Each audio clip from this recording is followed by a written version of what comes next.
ಕೆಲವು ಸಲ ನಾವು ಗಮನಿಸ್ಬೋದು, ಒಂದು ಚೆನ್ನಾಗಿರೋ ನಿದ್ದೆಯಿಂದ ಎದ್ದ ತಕ್ಷಣ ಒಂದು ಅಂತರಾಳ ಅವಸ್ಥಾ ಅಂತ ಹೇಳ್ತೀವಿ, ಅದರಲ್ಲಿ ಒಂದು ಸ್ವಲ್ಪ ಹೊತ್ತು ಏನೂ ಚಿಂತೆ ಇರಲ್ಲ.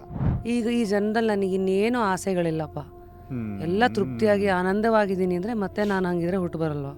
ನಿಜವಾಗ್ಲೂ ಹಾಗಿದ್ರೆ ಹೌದು, ಆದರೆ ನಿಜವಾಗ್ಲೂ ಹಾಗಿದೆಯಾ ಅಂತ ಕೆಲವು ಸಲ ನಾವು ಪ್ರಶ್ನೆ ಮಾಡಬೇಕು. ನಾನು ಏನು ಹೇಳ್ತೀನಿ, ನಾನು LKGಯಲ್ಲಿದ್ದಾಗ ನನಗೆ ಬರೆಯೋಕ್ಕೆ ಇಷ್ಟ ಇರಲಿಲ್ಲ, ನಾನು 10th ಸ್ಟ್ಯಾಂಡರ್ಡ್ ಎಕ್ಸಾಮಿಗೆ ಓದಿದೆ, ನಾನು PhD ಪಾಸ್ ಮಾಡಿದೆ, ನಾನಿವಾಗಿಲ್ಲಿ ಕೂತಿದ್ದೀನಿ.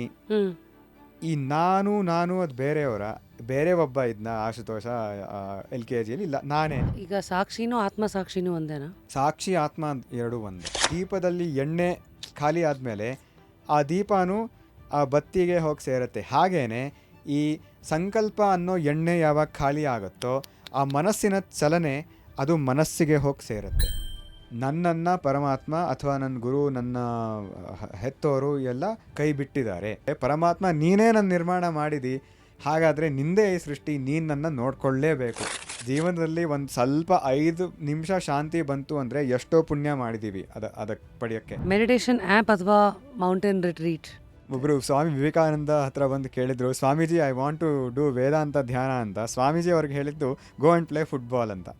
ಸ್ವಲ್ಪ ಮೈಯೆಲ್ಲ ಗಟ್ಟಿ ಇರಬೇಕು ಧ್ಯಾನಕ್ಕೆ ಕೂತ್ಕೊಳ್ಳೋಕ್ಕೆ. ಸ್ವಲ್ಪ ಮೌಂಟೇನಿಯರಿಂಗ್ ಎಲ್ಲ ಮಾಡ್ಕೊಂಡು ಆಮೇಲೆ ಸ್ವಲ್ಪ ಧ್ಯಾನಕ್ಕೆ ಬನ್ನಿ ಅಂತ ಹೇಳೋದು.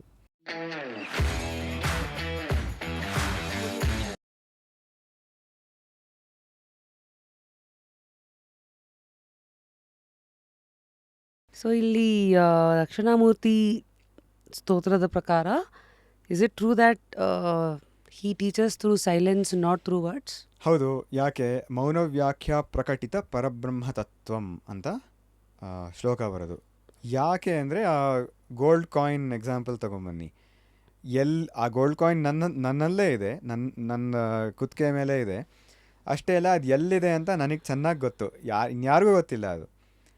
ಆದರೆ ಮನಸ್ಸು ಯಾವಾಗ ಶಾಂತವಾಗುತ್ತೋ ಅದು ಎಲ್ಲಿದೆ ಅಂತ ಆ ಜ್ಞಾನ ಸ್ಫುರಣೆ ಆಗುತ್ತೆ.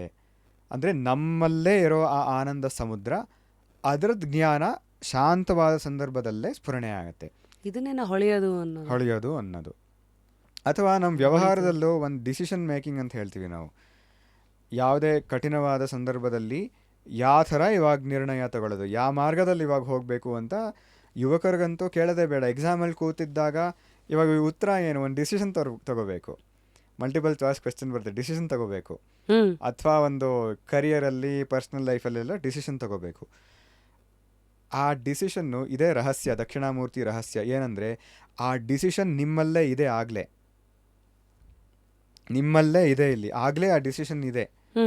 ಆದರೆ ಈ ಮನಸ್ಸು ಏರ್ಪೇರಿಂದ ಆ ಡಿಸಿಷನ್ ನಿಮಗೆ ಸರಿಯಾಗಿ ಕಾಣ್ತಿಲ್ಲ, ಆ ನಿರ್ಣಯ ನಿಮಗೆ ಸರಿಯಾಗಿ ಪ್ರಕಟವಾಗ್ತಿಲ್ಲ. ಯಾವಾಗ ಮನಸ್ಸು ಶಾಂತವಾಗುತ್ತೋ ಖಡಾಖಂಡಿತವಾಗಿ ಇದೇ ಡಿಸಿಷನ್ ಅಂತ ದಕ್ಷಿಣಾಮೂರ್ತಿ ಮನಸ್ಸಿಗೆ ಹೇಳ್ತಾನೆ. ಅದಕ್ಕೆ ಮೌನ ವ್ಯಾಖ್ಯಾ ಅಂತ ಹೇಳೋದು. ನಮ್ಮ ವ್ಯವಹಾರದಲ್ಲೂ ಯಾವಾಗ ನಾವು ಮೌನಕ್ಕೆ ಹೋಗ್ತೀವೋ ದಕ್ಷಿಣಾಮೂರ್ತಿಯ ಜ್ಞಾನ ನಮಗೆ ಸಿಗುತ್ತೆ. ಸೊ ಇದಕ್ಕೆ ಅದನ್ನು ಹೇಳಿದ್ದು ನಿಮ್ಮ ಒಳ ಮನಸ್ಸು, ಒಳದನಿ, ಹಾಗೆ ಹೇಳ್ಬೋದು. ಮತ್ತು ಈಗ ಇಂಟ್ಯೂಷನ್ನು, ಇನ್ಸ್ಟಿಂಕ್ಟು ಮತ್ತು ದಕ್ಷಿಣಾಮೂರ್ತಿ ಎರಡೂ ಒಂದೇನಾ? ಯಾವಾಗಲೂ ಅದು ಸರಿ ಅಂತ ಹೇಳಲಾರೆ. ಅಂದರೆ ಕೆಲವು ಸತಿ ನಮ್ಮ ಇಚ್ಛೆಗಳೇ ಇನ್ಸ್ಟಿಂಕ್ಟ್ ಅಂತ ಹೇಳ್ತಿರ್ತೀವಿ, ಇನ್ನರ್ ವಾಯ್ಸ್ ಅಂತೆಲ್ಲ ನಮ್ಮದೇ ಚೇಷ್ಟೆಗಳನ್ನು ಆರೋಪ ಮಾಡ್ಕೊಂಡು ಹೇಳ್ತೀವಿ. ಇಲ್ಲ, ಈ ದಕ್ಷಿಣಾಮೂರ್ತಿ ಸ್ತೋತ್ರದ ಅಭ್ಯಾಸ ಮಾಡ್ತಾ ಈ ಒಂದು ಸ್ವಚ್ಛತೆ ಬರುತ್ತೆ, ಅದ್ರ ಬಗ್ಗೆ ಒಂದು ಸ್ಪಷ್ಟತೆ ಬರುತ್ತೆ. ಸೊ ಈಗ ಬರೋದು ಯಾವ ಥರ ಇದನ್ನು ಪ್ರಾಕ್ಟೀಸ್ ಮಾಡಬೇಕು? ಬಿಕಾಸ್ ಇವತ್ತು ನಮ್ಮ ಏನ್ಷಂಟ್ ವಿಸ್ಡಮ್ ಅಂತ ಬಂದಾಗ ನಮ್ಮೆಲ್ರಿಗೂ ಒಂದು ಕಂಡೀಷ್ನಿಂಗ್ ಆಗಿರುತ್ತೆ. ಈಗ ನಾವು ಎದ್ದ ತಕ್ಷಣ ಕರಾಗ್ರೆ, ಮತ್ತು ಈ ಚಿಕ್ಕಂದಿಂದ ಗಣಪತಿ ಸ್ತೋತ್ರಗಳು, ಧೈರ್ಯಕ್ಕೆ ಆಂಜನೇಯನ ಸ್ತೋತ್ರ, ಇವತ್ತು ತುಂಬ ಬಂದ್ಬಿಟ್ಟಿದೆ ಇವತ್ತು ರೀಲ್ಸ್ ಯೂನಿವರ್ಸಿಟಿನಲ್ಲಂತೂ. So people are very confused.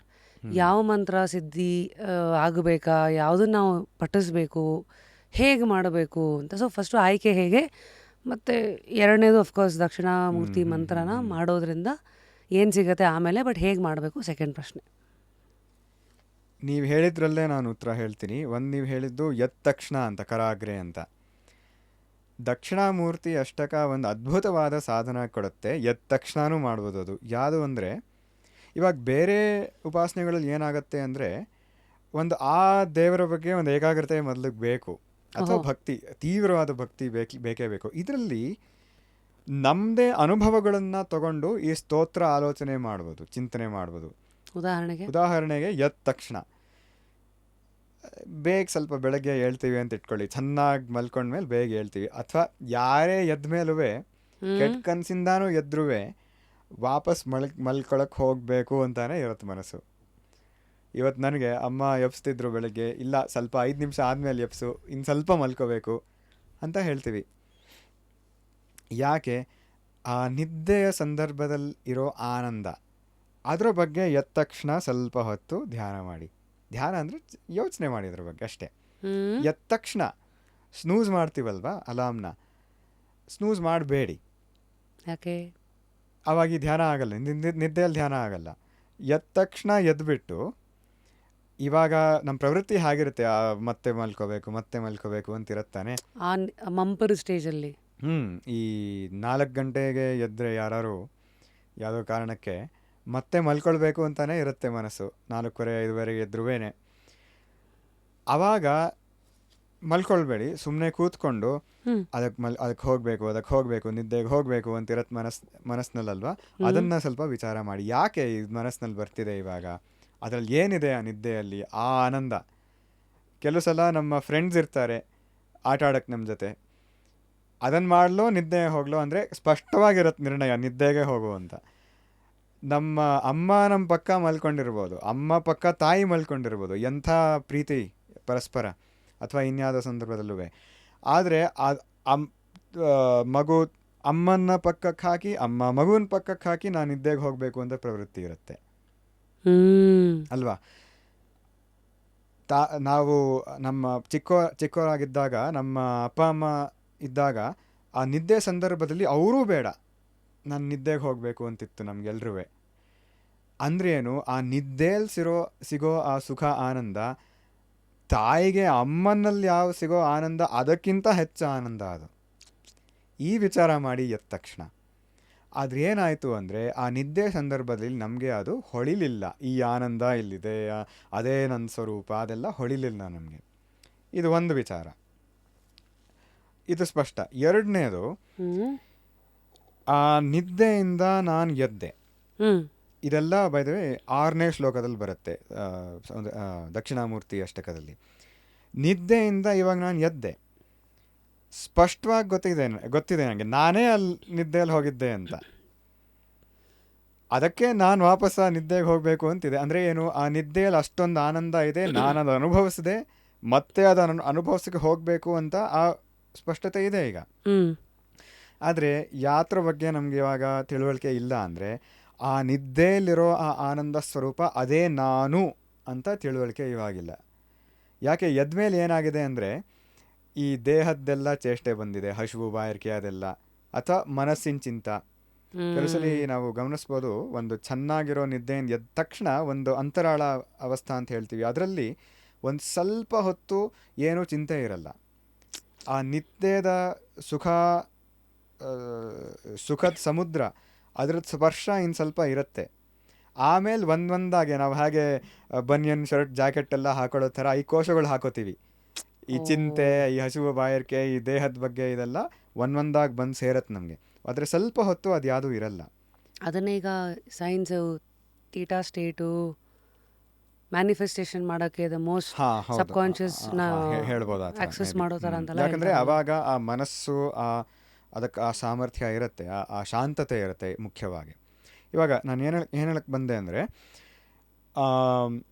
ನಾನು ಆ ನಿದ್ದೆಗೆ ವಾಪಸ್ ಹೋಗಬೇಕೀಗ, ಈಗ ಎದ್ದ ತಕ್ಷಣ. ಅಂದರೆ ಆ ನಿದ್ದೆಯಲ್ಲಿರೋ ಆನಂದ ಸ್ಪಷ್ಟತೆ ಇರುತ್ತೆ.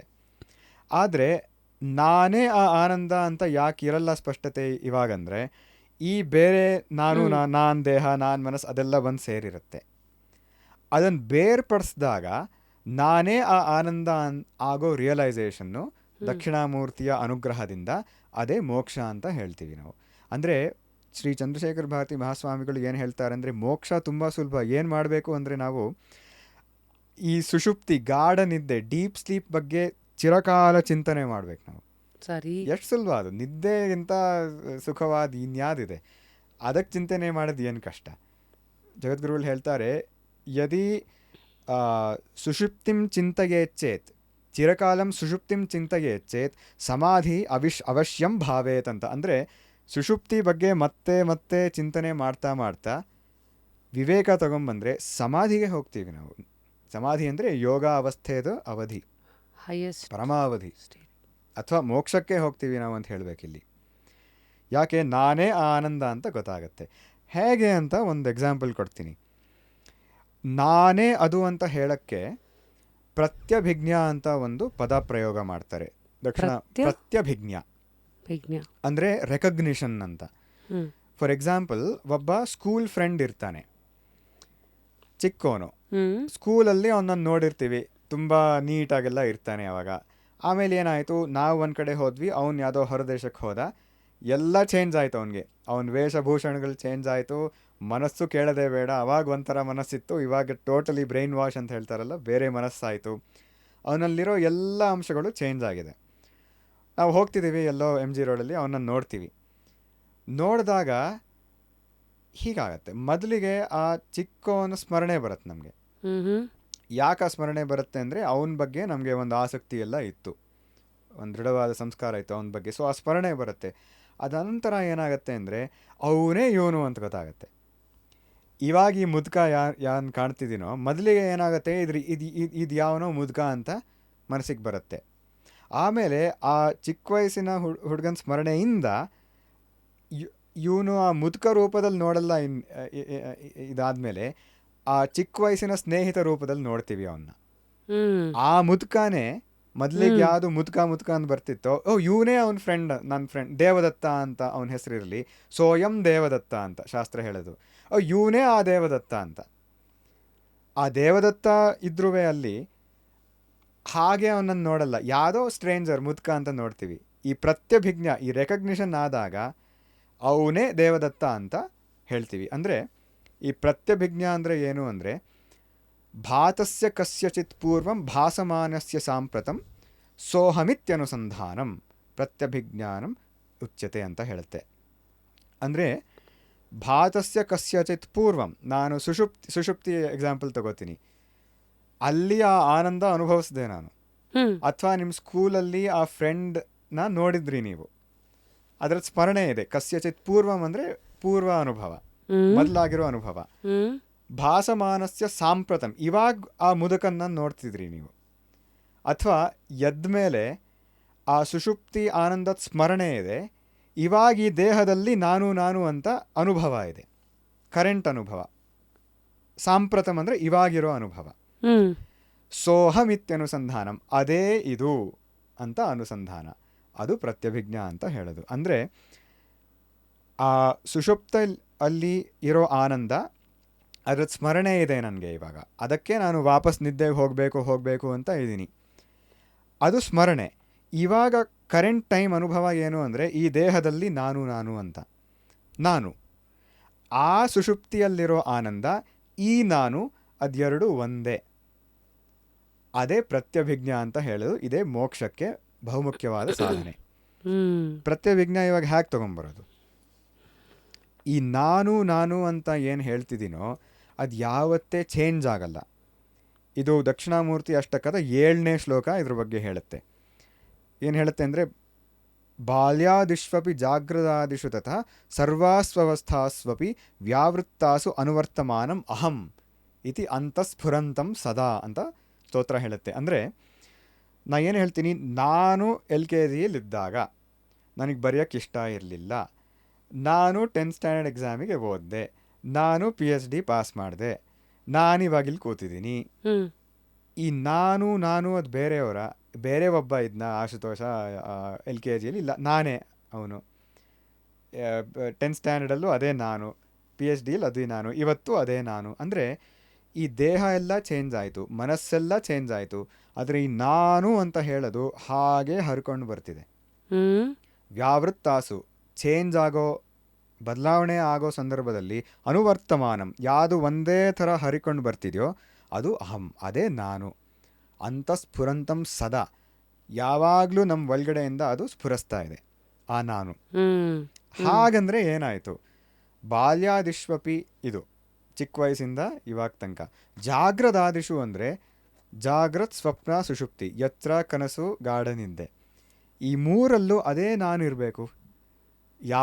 ಯಾವಾಗಿ ನಾನು ಚೇಂಜ್ ಆಗೋ ಸಂದರ್ಭನೇ ಇಲ್ವೋ, ಈ ಮೂರು ಅವಸ್ಥೆಯಲ್ಲೂ ಅದೇ ನಾನು ಬರ್ತಾ ಇರಬೇಕು. ಎಚ್ಚರ, ಕನಸು, ಗಾಢ ನಿದ್ದೆ, ಸುಷುಪ್ತಿ. ಅಂದರೆ ಆ ಸುಷುಪ್ತಿಯಲ್ಲಿರೋ ಆ ಆನಂದ ಅಲ್ಲಿ ಇನ್ನೊಂದು ವಿಚಾರ ತೊಗೊಂಬರ್ಬೇಕಿಲ್ಲಿ. ಏನಂದರೆ ಆ ಸುಷುಪ್ತಿಯಲ್ಲಿ ನನ್ನ ಬಿಟ್ಟು ಇನ್ನೊಂದು ಬಂದಿತ್ತ, ಆ ಆನಂದ ಅಲ್ಲಿದ್ದೇ ಇತ್ತು 100%. ಆದರೆ ನಂದು ಬಿಟ್ಟು ಇನ್ನೊಂದು ವಸ್ತು ಇತ್ತ ಅಲ್ಲಿ. ಅಂದರೆ ಆ ಆನಂದ ಒಂದಿದೆ, ಅದನ್ನು ನೋಡ್ತೀವಿ, ನಾನು ಆ ಆನಂದ ಈ ದ್ವೈತ ಅಲ್ಲಿರ್ತಾ ಇಲ್ಲ. ಅಥವಾ ನನ್ನ ಬಿಟ್ಟು ಇನ್ನೇನಾರು ಇರ್ತಾ ಇಲ್ಲ, ಏನನ್ನು ನೋಡೋದು ಅಥವಾ ಯಾವುದ್ರ ಬಗ್ಗೆ ಯೋಚನೆ ಮಾಡೋದು, ನಮ್ಮ ಮನಸ್ಸು, ಇದು ಯಾವುದೂ ಅಲ್ಲಿರಲಿಲ್ಲ. ನನ್ನ ಬಿಟ್ಟು ನನ್ನ ಒಂದು ಇರಲಿಲ್ಲ ಅಂತ ಎಲ್ರಿಗೂ ಇದು ಗೊತ್ತು ಎಚ್ಚರ ಆದಮೇಲೆ. ಎಸ್, ಇನ್ನೊಂದು ಗೊತ್ತು, ಬರೀ ಆನಂದ ಇತ್ತು ಅಂತ. ಅದೇ ನಾನು ಇವಾಗ ಎಚ್ಚರ ಆಗಿರೋನು.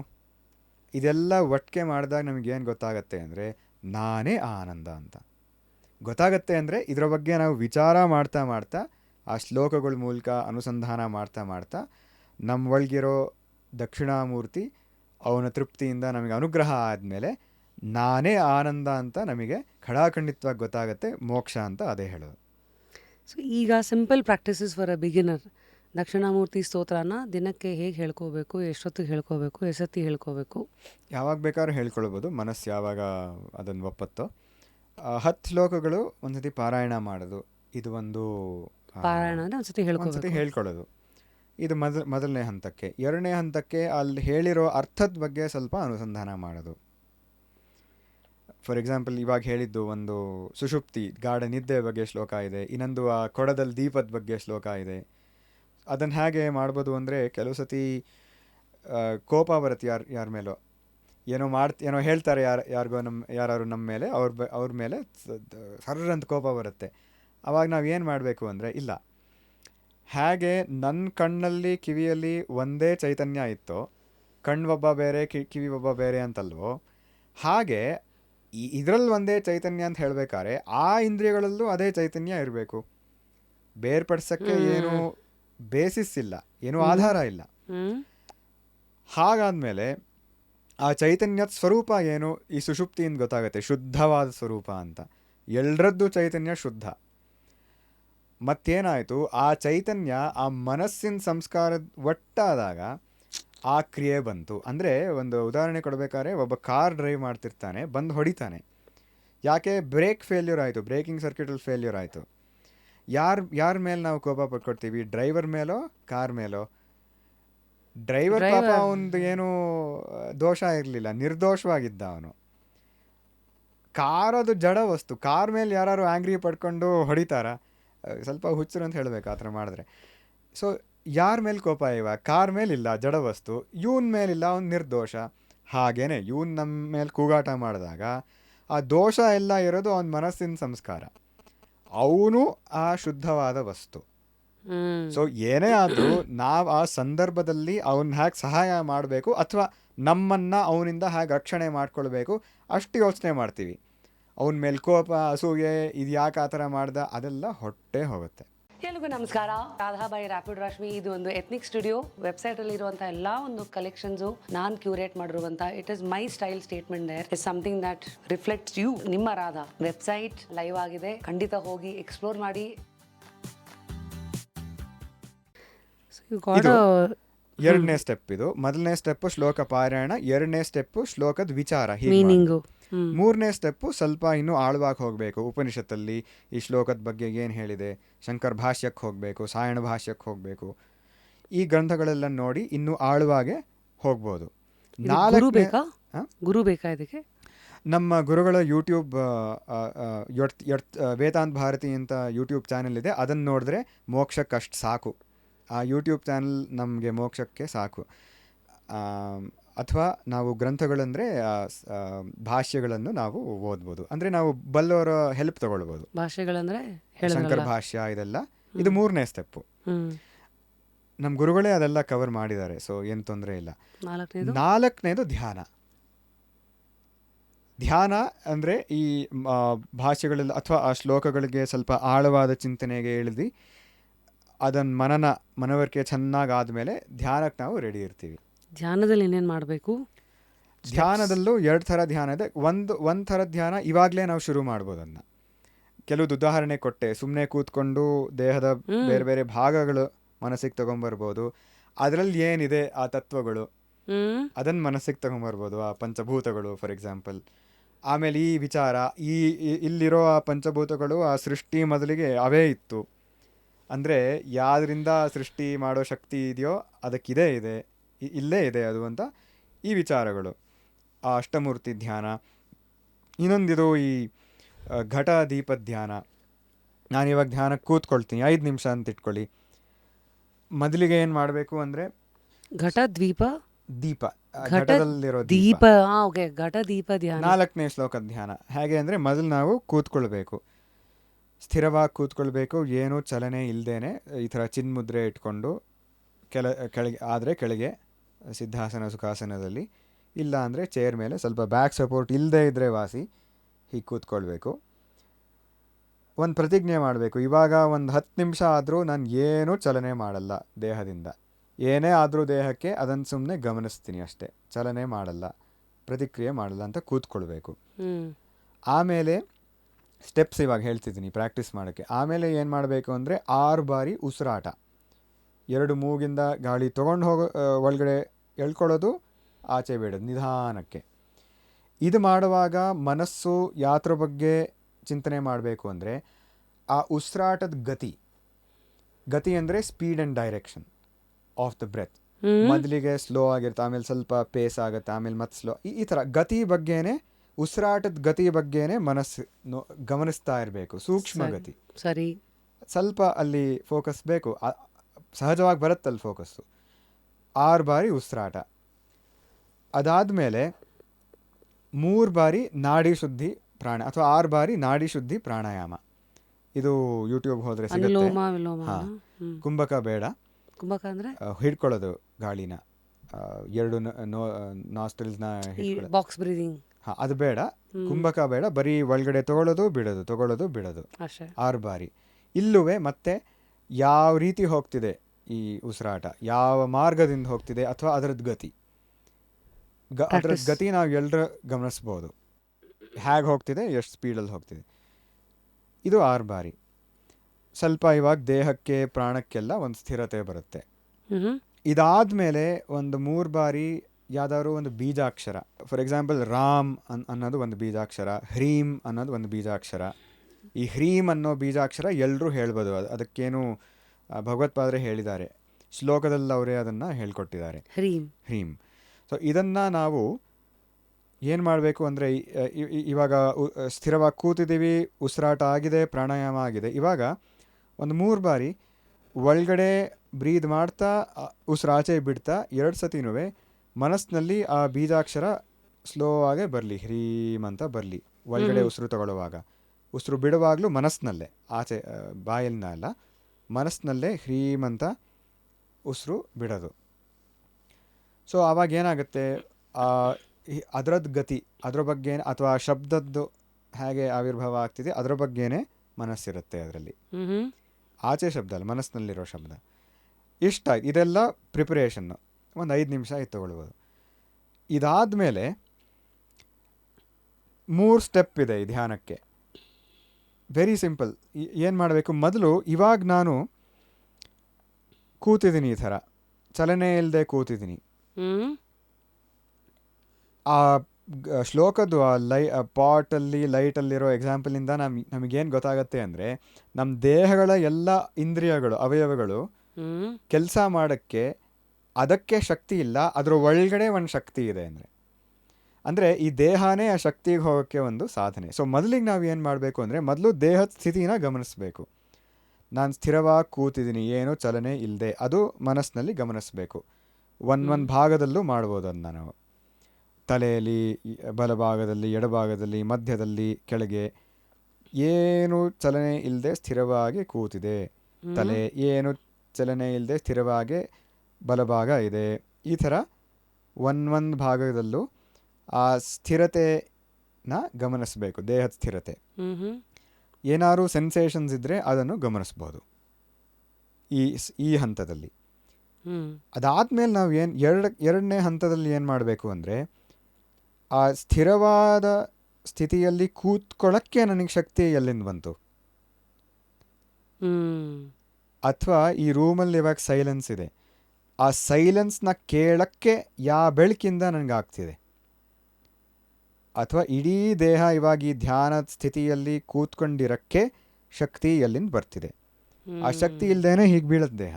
ಹ್ಮ್ ಸೊ ನಾವು ಎರಡನೇ ಸ್ಟೆಪ್ಪಲ್ಲಿ ಏನು ಮಾಡಬೇಕು ಅಂದರೆ, ದೇಹದ ಮೂಲಕ ಆ ಶಕ್ತಿ ಕಡೆ ಬರಬೇಕು. ಮೊದಲನೇ ಸ್ಟೆಪ್ಪು ದೇಹದನ್ನು ಗಮನಿಸೋದು, ಎರಡನೇ ಸ್ಟೆಪ್ಪು ದೇಹವನ್ನು ಆ ಸ್ಥಿತಿಯಲ್ಲಿ ಇಡಕ್ಕೆ ಯಾವ ಶಕ್ತಿ ಕೆಲಸ ಮಾಡ್ತಿದೆ ಅದರ ಬಗ್ಗೆ ಮನಸ್ಸು ಹೋಗಬೇಕು ಒಳಗಡೆ. ಬ್ಯೂಟಿಫುಲ್. ಇದನ್ನು ಸ್ಟೆಬಿಲೈಸ್ ಮಾಡಿದಾಗ ಏನಾಗುತ್ತೆ ಅಂದರೆ, ದೇಹದ ಬಗ್ಗೆ ಅವೇರ್ನೆಸ್ ಹೋಗಿ ಆ ಶಕ್ತಿಯಲ್ಲಿ ಬಂದು ಕೂತ್ಕೊಳ್ಳುತ್ತೆ ಮನಸ್ಸು, ನಮ್ಮಲ್ಲಿರೋ ಆ ಶಕ್ತಿ. ಅದು ಬಂದಾಗ ಏನಾಗುತ್ತೆ, ಆ ವಿಚಾರ ನಡೀತಿರುತ್ತೆ, ಅದರಿಂದ ಈ ದೇಹ ಚಲನೆ ಆಗ್ತಿದೆ ಅಥವಾ ಇವಾಗ ಸ್ಥಿರವಾಗಿ ಕೂತಿದೆ ಅಂತ ಚಿಂತೆ ಆದಾಗ ಆಮೇಲೆ ಆ ಶಕ್ತಿ ಕಡೆ ಬರುತ್ತೆ. ಆಮೇಲೆ ಏನು ಮಾಡಬೇಕು ಅಂದರೆ, ಶಕ್ತಿ ಕಡೆ ಬರುತ್ತೆ ಅಂದರೆ ದೇಹದಿಂದ ಸ್ವಲ್ಪ ಹಿಂದೆ ಬರುತ್ತೆ ಮನಸ್ಸು. ನೆಕ್ಸ್ಟ್ ಸ್ಟೆಪ್ ನಾವು ಏನು ಮಾಡಬೇಕು ಅಂದರೆ, ಇವಾಗ ನನ್ನ ಮನಸ್ಸು ಆ ಶಕ್ತಿ ಬಗ್ಗೆ ಯೋಚನೆ ಮಾಡ್ತಿದೆ, ಚಿಂತನೆ ಮಾಡ್ತಿದೆ. ಆ ಶಕ್ತಿಯಿಂದ ದೇಹ ಸ್ಥಿರವಾಗಿದೆ, ಆ ಶಕ್ತಿಯಿಂದ ಕಿವಿ ಸೈಲೆನ್ಸ್ನ ಗಮನಿಸ್ತಿದೆ, ಆ ಶಕ್ತಿಯಿಂದ ದೇಹ ಈ ಸ್ಥಿತಿ ಧ್ಯಾನದಲ್ಲಿದೆ. ಮನಸ್ಸು ಮತ್ತೆ ಮತ್ತೆ ಆ ಶಕ್ತಿಯಲ್ಲಿ ಹೋಗಿ ಸ್ಟೆಬಿಲೈಸ್ ಆಗ್ತಿದೆ. ಮೂರನೇ ಸ್ಟೆಪ್ಪಲ್ಲಿ ನಾವು ಏನು ಮಾಡಬೇಕು ಅಂದರೆ, ಆ ಮನಸ್ಸು ಆ ಕ್ರಿಯೆ ಮಾಡೋಕ್ಕೆ ಎಲ್ಲಿಂದ ಅದಕ್ಕೆ ಶಕ್ತಿ ಬಂತು. ಇದೊಂಥರ ಈರುಳ್ಳಿನ ಬಿಡಿಸ್ದಂಗೆ. ಹೌದು, ನಾನೀಗ ಧ್ಯಾನ ಮಾಡ್ತಿದ್ದೀನಿ, ಆ ಶಕ್ತಿ ಬಗ್ಗೆ ಯೋಚನೆ ಮಾಡ್ತಿದ್ದೀನಿ ಅಂತ ಯಾವ ಬೆಳಕಿಂದ ಆ ಕ್ರಿಯೆ ಆಗ್ತಿದೆ ಅದರ ಬಗ್ಗೆ ಮನಸ್ಸು ಹೋಗಲಿ, ಅಥವಾ ಮನಸ್ಸು ಯಾವ್ದ್ರಿಂದ ಬಂತೋ, ಆನಂದ ಸಮುದ್ರದಿಂದ ಒಂದು ತರಂಗ ರೂಪದಲ್ಲಿ ಮನಸ್ಸು ಯಾವ್ದ್ರಿಂದ ಬಂತೋ ಮತ್ತೆ ಅದಕ್ಕೆ ಹೋಗಿ ಸೇರಲಿ. ಸೊ ಮನಸ್ಸು ಅದಕ್ಕೆ ಮೂಲಕ್ಕೆ ಹೋಗಿ ಸೇರಲಿ ಅಂದರೆ ಅದು ಆ ಮನಸ್ಸಿಂದೇ ಮೂಲದ ಬಗ್ಗೆ ಚಿಂತೆ ಮಾಡಲಿ ಈ ಥರ್ಡ್ ಸ್ಟೆಪ್ಪಲ್ಲಿ. ಈ ಮೂರು ಸ್ಟೆಪ್ಪಲ್ಲಿ ಏನಾಗುತ್ತೆ ಅಂದರೆ, ನಾವು ಆ ಒಳಗಡೆ ಇರೋ ಚೈತನ್ಯ ಅದಕ್ಕೆ ಹೋಗ್ತೀವಿ. ಅಷ್ಟೇ ಅಲ್ಲ, ಈ ಮೂರನೇ ಸ್ಟೆಪ್ಪಲ್ಲಿ ಒಂದು ವಿಚಾರ ಏನು ಬರಬೇಕು ಅಂದರೆ, ಅದೇ ಇಲ್ಲಿರೋ ಚೈತನ್ಯ ಇಡೀ ಜಗತ್ತನ್ನು ವ್ಯಾಪಿಸಿದೆ, ಅದರದ್ದು ಬೆಳಕಿಂದಾನೇ ಇದೆಲ್ಲ ಕಾಣುತ್ತೆ. ಅಷ್ಟೇ ಅಲ್ಲ, ಅದರದ್ದು ಬೆಳಕೆ ಇದೆಲ್ಲ ಹಾಗೆ. ಸೊ ಆ ಇನ್ಫೈನೈಟ್ ಸ್ವರೂಪದ ಹತ್ರ ಹೋಗ್ತೀವಿ. ಯೋಗಿಗಳು ನಾನು ಮಾತಾಡ್ಸಿದ್ದೀನಿ ಇದು ಮಾಡಿರೋರು, ಅವ್ರು ಏನು ನಂಗೆ ಹೇಳಿದ್ರು ಅಂದರೆ, ನಾನು ಇದನ್ನು ಸಾಕ್ಷಿ ಅಂತ ಕರಿತೀವಿ, ಎಲ್ಲದಕ್ಕೂ ಹಿಂದ್ಗಡೆ ಇರೋ ಒಂದು ವಿಟ್ನೆಸ್ ಜ್ಯೋತಿ. ಅದರದ್ದು ಧ್ಯಾನ ಮಾಡ್ತಾ ಮಾಡ್ತಾ ನಾನು ಒಂಥರ ಎಕ್ಸ್ಪ್ಯಾಂಡ್ ಆಗೋ ಫೀಲಿಂಗ್ ನನಗೆ ಬಂತು ಅಂತ ಒಬ್ಬರು ಯೋಗಿ ಮೋಕ್ಷ ಸಿಕ್ಕಿರೋ ಯೋಗಿಗಳು ಹೇಳಿದ್ದಾರೆ ನನಗೆ. ಅಂದರೆ ಒಂದು ಇನ್ಫೈನೈಟ್ ಸ್ವರೂಪದ ಹತ್ರ ಹೋಗ್ತೀವಿ ನಾವು. ಸೊ ಒಂದು ಪ್ರಶ್ನೆ ಇಲ್ಲಿ, ಈಗ ಸಾಕ್ಷಿನೂ ಆತ್ಮಸಾಕ್ಷಿನೂ ಒಂದೇನಾ? ಸಾಕ್ಷಿ ಆತ್ಮ ಎರಡೂ ಒಂದೇ. ಸೊ ಆತ್ಮಸಾಕ್ಷಿ ಅಂದರೆ ಅದೇ ಹೇಳ್ಬೋದು ಆ ಥರ. ಮತ್ತೆ ಈಗ ಮೋಕ್ಷ ಆತ್ಮಸಾಕ್ಷಿ ಅಂದರೆ ಆತ್ಮನಿಗೆ ಸಾಕ್ಷಿ ಅಲ್ಲ, ಆತ್ಮನೇ ಸಾಕ್ಷಿ, ಮನಸ್ಸಿಗೆ ಸಾಕ್ಷಿ. ಕರೆಕ್ಟ್. ಸೊ ಈಗ ನೀವು ಹೇಳಿದ್ರಿ ಕೆಲವರು ಈ ಥರ ಎಕ್ಸ್ಪ್ಯಾಂಡ್ ಆಗ್ತಾ ಆಗ್ತಾ ಇರೋ ಫೀಲಿಂಗ್ ಸಿಗುತ್ತೆ, ಆಗಿರೋ ಥರ ಫೀಲಿಂಗು, ಅದೇ ಮೋಕ್ಷ ಅಂತ. ಸೊ ಹಂಗಿದ್ರೆ ಮೋಕ್ಷ ಅಂದರೆ ಅದೇನಾ? ಮೋಕ್ಷ ಅಂದರೆ ಅದೇ, ಅಂದರೆ ನಂದೇ ಆನಂದ ಸ್ವರೂಪ, ಆ ಆನಂದ ನಾನೇ ಆನಂದ, ಆ ಆನಂದ ಬಿಟ್ಟು ಇನ್ನೊಂದಿಲ್ಲ ಪ್ರಪಂಚದಲ್ಲಿ. ಅಹಂ ಬ್ರಹ್ಮಾಸ್ಮಿ. ಅದೇ ಅಹಂ ಬ್ರಹ್ಮ ಅಂದರೆ ಆನಂದ, ಅಹಂ ಬ್ರಹ್ಮಾಸ್ಮಿ ಅಂದರೆ ನಾನೇ ಆ ವ್ಯಾಪಕವಾದ ಆನಂದ. ಅಂದರೆ ಅವ್ರಿಗೆ ಹೇಗಿರುತ್ತೆ ಅಂದರೆ, ಅವ್ರದ್ದೇ ವಾಕ್ಯಗಳು ಉಪಯೋಗಿಸ್ಬೇಕಾದ್ರೆ, ಈ ಇಡೀ ಪ್ರಪಂಚ ನಂದೇ ಫೋಟೋ ಆಲ್ಬಮ್, ಈ ಥರ ಯೋಗಿಗಳು ಮಾತಾಡ್ತಾರೆ. ನಾನು ಕೇಳಿದ್ದೀನಿ, ಅವ್ರು ನನಗೆ ಹೇಳಿದ್ದಾರೆ, ಈ ಇಡೀ ಪ್ರಪಂಚ ನಂದೇ ಫೋಟೋ ಆಲ್ಬಮ್ ಅಂತ ಹೇಳ್ತಾರೆ ಅವರು. ಯಾಕೆ? ಫೋಟೋ ಆಲ್ಬಮಲ್ಲಿ ಏನು ಅದು ನೋಡಿದಾಗ ನಾನೇ ಅಂತ ಹೇಳ್ತೀವಿ, ಯಾರಿಗಾರು ತೋರಿಸ್ತೀವಿ ಆ ಪಿಕ್ಚರ್, ನೋಡು ನನ್ನನ್ನು ನೋಡು ಹೇಗೆ ಆಟ ಆಡ್ತಿದ್ದೆ ನಾನು ಅಂತೆಲ್ಲ ಹೇಳ್ತೀವಿ. ಹಾಗೆ ಅವ್ರ ಭಾವನೆ ಹೇಗಿರುತ್ತಂದರೆ, ಏನೇ ವಸ್ತು ಇರಲಿ ಈ ಪ್ರಪಂಚ, ಅದರಲ್ಲಿ ಆ ಮುಖ್ಯವಾದ ನಾನು ಅಂದರೆ ಆನಂದ, ಅದು ಅವ್ರಿಗೆ ಅರಿವಿಗೆ ಯಾವಾಗಲೂ ಇರುತ್ತೆ. ಸೊ ಈ ಮೋಕ್ಷ ಅಂದರೆ ಹಂಗಿದ್ರೆ ಎಸ್ಕೇಪಿಂಗ್ ದುಃಖ, it's not escaping birth. Naturally ಅದರಿಂದ ಬರ್ಲಿ. ಯಾಕೆ ಬರ್ತ್ ಯಾವುದರಿಂದ ಬರುತ್ತೆ ಅಂದರೆ, ನಮ್ಮ ಮನಸ್ಸಿನಲ್ಲಿ ಹಲವಾರು ಸಂಸ್ಕಾರಗಳಿರುತ್ತೆ, ಇದು ಪಡಿಬೇಕು ಅದು ಪಡಿಬೇಕು ಅಂತ, ಮುಖ್ಯವಾಗಿ ಬೇರೆನೂ ಇರುತ್ತೆ. ಅದು ಪೂರೈಸೋಕ್ಕಾಗಿರಲ್ಲ, ಅದಷ್ಟು ಸಂಸ್ಕಾರಗಳು ಹಾಗೆ ಉಳಿದಿರುತ್ತೆ. ಸೊ ಅದನ್ನು ಭೋಗಿಸೋಕ್ಕೆ ಇನ್ನೊಂದು ದೇಹ ಬರಲೇಬೇಕು, ಬೇರೆ ದಾರಿ ಇಲ್ಲ, ಅದಕ್ಕೆ ಇನ್ನೊಂದು ಜನ್ಮ ಬರುತ್ತೆ. ಸೊ ಹಾಗಿದ್ರೆ ನಾನು ಈಗ ಈ ಒಂದು ಜನ್ಮಗಳಲ್ಲಿ ನಂಬೋರಾಗಿ ಮಾತಾಡೋದಾದರೆ, ಈಗ ಈ ಜನ್ಮದಲ್ಲಿ ನನಗೆ ಇನ್ನೇನು ಆಸೆಗಳಿಲ್ಲಪ್ಪ, ಎಲ್ಲ ತೃಪ್ತಿಯಾಗಿ ಆನಂದವಾಗಿದ್ದೀನಿ ಅಂದರೆ ಮತ್ತೆ ನಾನು ಹಂಗಿದ್ರೆ ಹುಟ್ಟು ಬರಲ್ವಾ? ನಿಜವಾಗ್ಲೂ ಹಾಗಿದ್ರೆ ಹೌದು. ಆದರೆ ನಿಜವಾಗ್ಲೂ ಹಾಗಿದೆಯಾ ಅಂತ ಕೆಲವು ಸಲ ನಾವು ಪ್ರಶ್ನೆ ಮಾಡಬೇಕು. ಕೆಲವು ಸಲ ನಿಜವಾಗ್ಲೂ ಅಂದರೆ ಅಂದರೆ ಕೆಲವರು ನಾವು ರಿಟೈರ್ ಆದಮೇಲೆ, ನೋಡಪ್ಪ ನಾನೀಗ ಹಾಯವಾಗಿದ್ದೀನಿ, ನನಗೇನು ಬೇಡ, ಇದನ್ನು ಒಂದು ವಾಸನಾ ಆನಂದ ಅಂತ ಕರೀತಾರೆ. ಅಂದರೆ ಈ ಹಾಯವಾಗಿರೋದೇ ಒಂದು ಬಯಕೆ, ಏನು ಬೇಡ ಹಾಯವಾಗಿರ್ತೀನಿ ಅಂದರೆ ಬಯಕೆಗಳೆಲ್ಲ ಹೋಗಿದೆ ಅಂತ ಹೇಳಕ್ಕೆ ಬರಲ್ಲ ಅಲ್ಲಿ.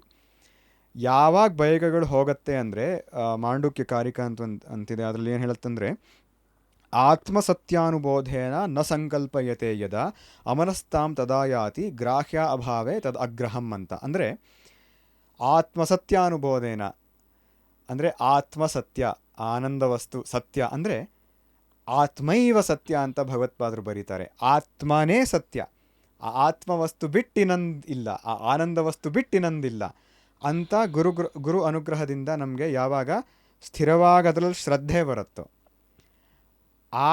ಆತ್ಮ ನಾನೇ, ಬೇರೆ ಅಲ್ಲ. ಅದರಿಂದ ಏನಾಗುತ್ತೆ ಅಂದರೆ ನ ಸಂಕಲ್ಪಯತೆ, ಎಲ್ಲ ಸಂಕಲ್ಪಗಳು, ನನಗೆ ದುಡ್ಡು ಬೇಕು, ನನ್ನ ಮೊಮ್ಮಕ್ಕಳಿಗೆ ಮರಿಮಕ್ಕಳಾಗಬೇಕು, ಈ ಥರದ್ದೆಲ್ಲ ಸಂಕಲ್ಪಗಳಿರುತ್ತೆ, ಅದೆಲ್ಲ ಹೊಟ್ಟೋಗುತ್ತೆ. ನನಗೆ ಈ ಪ್ರೊಫೆಷನಲ್ಲಿ ಎಕ್ಸೀಡ್ ಆಗಬೇಕು, ಅದೆಲ್ಲ ಮೊದಲಿಗೆ ಹೊಟ್ಟೋಗುತ್ತೆ. ನ ಸಂಕಲ್ಪ, ಯಾಕೆ ನಿಮಗೆ ಗೊತ್ತಾಗಿದೆ ನಿಮ್ಮದೇ ಆನಂದ ಸಮುದ್ರ ಅಂತ ಚೆನ್ನಾಗಿ ಗೊತ್ತಾಗಿದೆ. ಅದು ಬಿಟ್ಟು ಇನ್ನೊಂದು ಒಂದು ವಸ್ತು ಇಲ್ಲ, ಅದು ಏನೇ ಇದ್ದರೂ ಬರೀ ತೋರಿಕೆ ಅಂತ ಗೊತ್ತಾಗತ್ತೆ. ಅದರಿಂದ ಏನಾಗುತ್ತೆ ಅಂದರೆ ನ ಸಂಕಲ್ಪಯತೆ,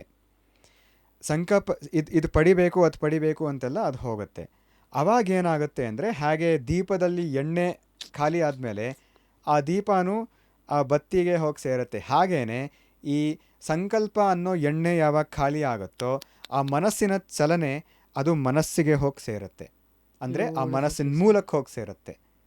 ಅದನ್ನೇ ಸಮಾಧಿ, ಮೋಕ್ಷ ಇಂಥದ್ದೆಲ್ಲ ಹೇಳ್ತೀವಿ. ಮೇ ಬಿ ಈ ಒಂದು ಪರ್ಸ್ಪೆಕ್ಟಿವಲ್ಲಿ ಇವಾಗ ಅರ್ಥ ಆಯಿತು. ಈಗ ನಮ್ಮಲ್ಲಿ ಒಂದು ಹಳೆ ಮಾತಿದೆಯಲ್ಲ, ಆಸೆಯೇ ದುಃಖಕ್ಕೆ ಮೂಲ. ಹೌದು ಹೌದು ಹೌದು. ಯಾಕೆಂದರೆ ಅದನ್ನು ಬೇರೆ ಕಾಂಟೆಕ್ಸ್ಟಲ್ಲಿ ಅರ್ಥೈಸ್ಕೊಂಡ್ಬಿಟ್ರೆ ಹೆಂಗೆಂಗೋ ಇರುತ್ತೆ. ಸೊ ಇದೆಲ್ಲ ಇಡೀ ಮನಸ್ಸಿಗೆ ಮೂಲ, ಆ್ಯಕ್ಚುಲಿ ಇಡೀ ಮನಸ್ಸಿಗೆ ಮೂಲ ಅದು. ಸೊ ನಾವು ಮನಸ್ಸಿಗೆ ಕ್ರಿಯೆಗಳಿಗೆ ಮೂಲ.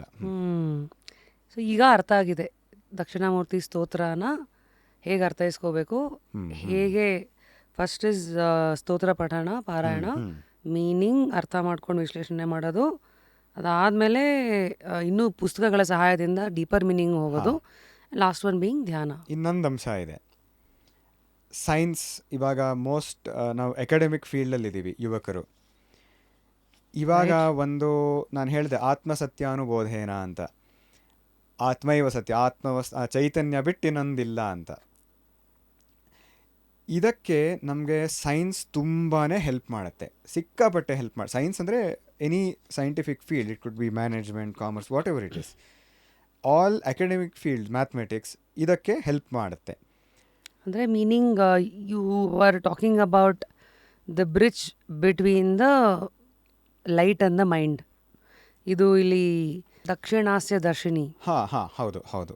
ಸೊ ಈಗ ನಿಮ್ಮದು Jan 31 I believe Vedanta Bharati ಕಡೆಯಿಂದ ಪ್ಯಾಲೇಸ್ ಗ್ರೌಂಡ್ಸಾ, ಎಲ್ಲಿದೆ? ಪ್ಯಾಲೇಸ್ ಗ್ರೌಂಡ್ಸಲ್ಲಿ 31 ಜಾನ್ವರಿ. ಅದರಲ್ಲಿ 2 ಕಾರ್ಯಕ್ರಮಗಳಿದೆ. ಇದೆಲ್ಲ ಯಾಕೆ ಹೇಳ್ತಿದ್ದೀನಿ ಇವಾಗಂದರೆ, ಒಂದು ಮುಖ್ಯವಾದ ಸಾಧನೆ, ಹೇಗೆ ಸೈನ್ಸ್ನ ಉಪಯೋಗಿಸ್ಕೊಂಡು ನಾವು ಮೋಕ್ಷಕ್ಕೆ ಹೋಗ್ಬೋದು ಅಂತ, ಅಥವಾ ಒಂದು ಮನಸ್ಸಿನ ಅತ್ಯಂತ ಉತ್ತಮವಾದ ಸ್ಥಿತಿ ನಾವು ಪಡಿಬೋದು through science. So especially I think ಇದನ್ನೆಲ್ಲ ಜನ ಈ ವೇದಾಂತ ಉಪನಿಷತ್ಸ್ ಎಲ್ಲ ಇದೆಲ್ಲ ಸೂಡೋ ಸೈನ್ಸು ಬಿಲೀಫಿಗೆ ಬಿಟ್ಟಿದ್ದು ಅಂತ ಎಲ್ಲೋ ಒಂದು ಕಡೆ ಈ ಫೆನ್ಸ್ ಸಿಟರ್ಸ್ ಇರ್ತಾರಲ್ಲ, ಅವ್ರಿಗೆ ಬಹುಶಃ ಇದು ಹೆಲ್ಪ್ ಆಗುತ್ತಲ್ಲ.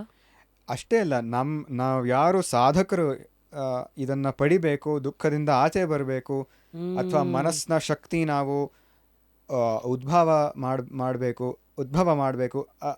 ಅದಕ್ಕೆಲ್ಲನೂ ಇದು ತುಂಬ ಉಪಯೋಗ science. So how do you think science and spirituality is connected? ಕೆಲವು ಒಂದು ಉದಾಹರಣೆಗಳು ಕೊಡ್ತೀನಿ. ಇವಾಗ ಕೆಲವು ಸೈಂಟಿಫಿಕ್ ಎಕ್ಸ್ಪೆರಿಮೆಂಟ್ಸ್ಗಳಿದೆ. ನಾವು ಅವತ್ತು ಏನು ಯೋಚನೆ ಮಾಡಿದ್ದೀವಿ ಅಂದರೆ, ಈ ವಿವೇಕ್ ದೀಪ್ತಿ ಅನ್ನೋ ಈ ದಕ್ಷಿಣಾಮೂರ್ತಿಯ ತತ್ವ ಹಲವಾರು ಕಾಲೇಜುಗಳಿಗೆ ಹೋಗಿ ನಾವು ದಿನ ಪಾಠ ಮಾಡ್ತಿದ್ದೀವಿ.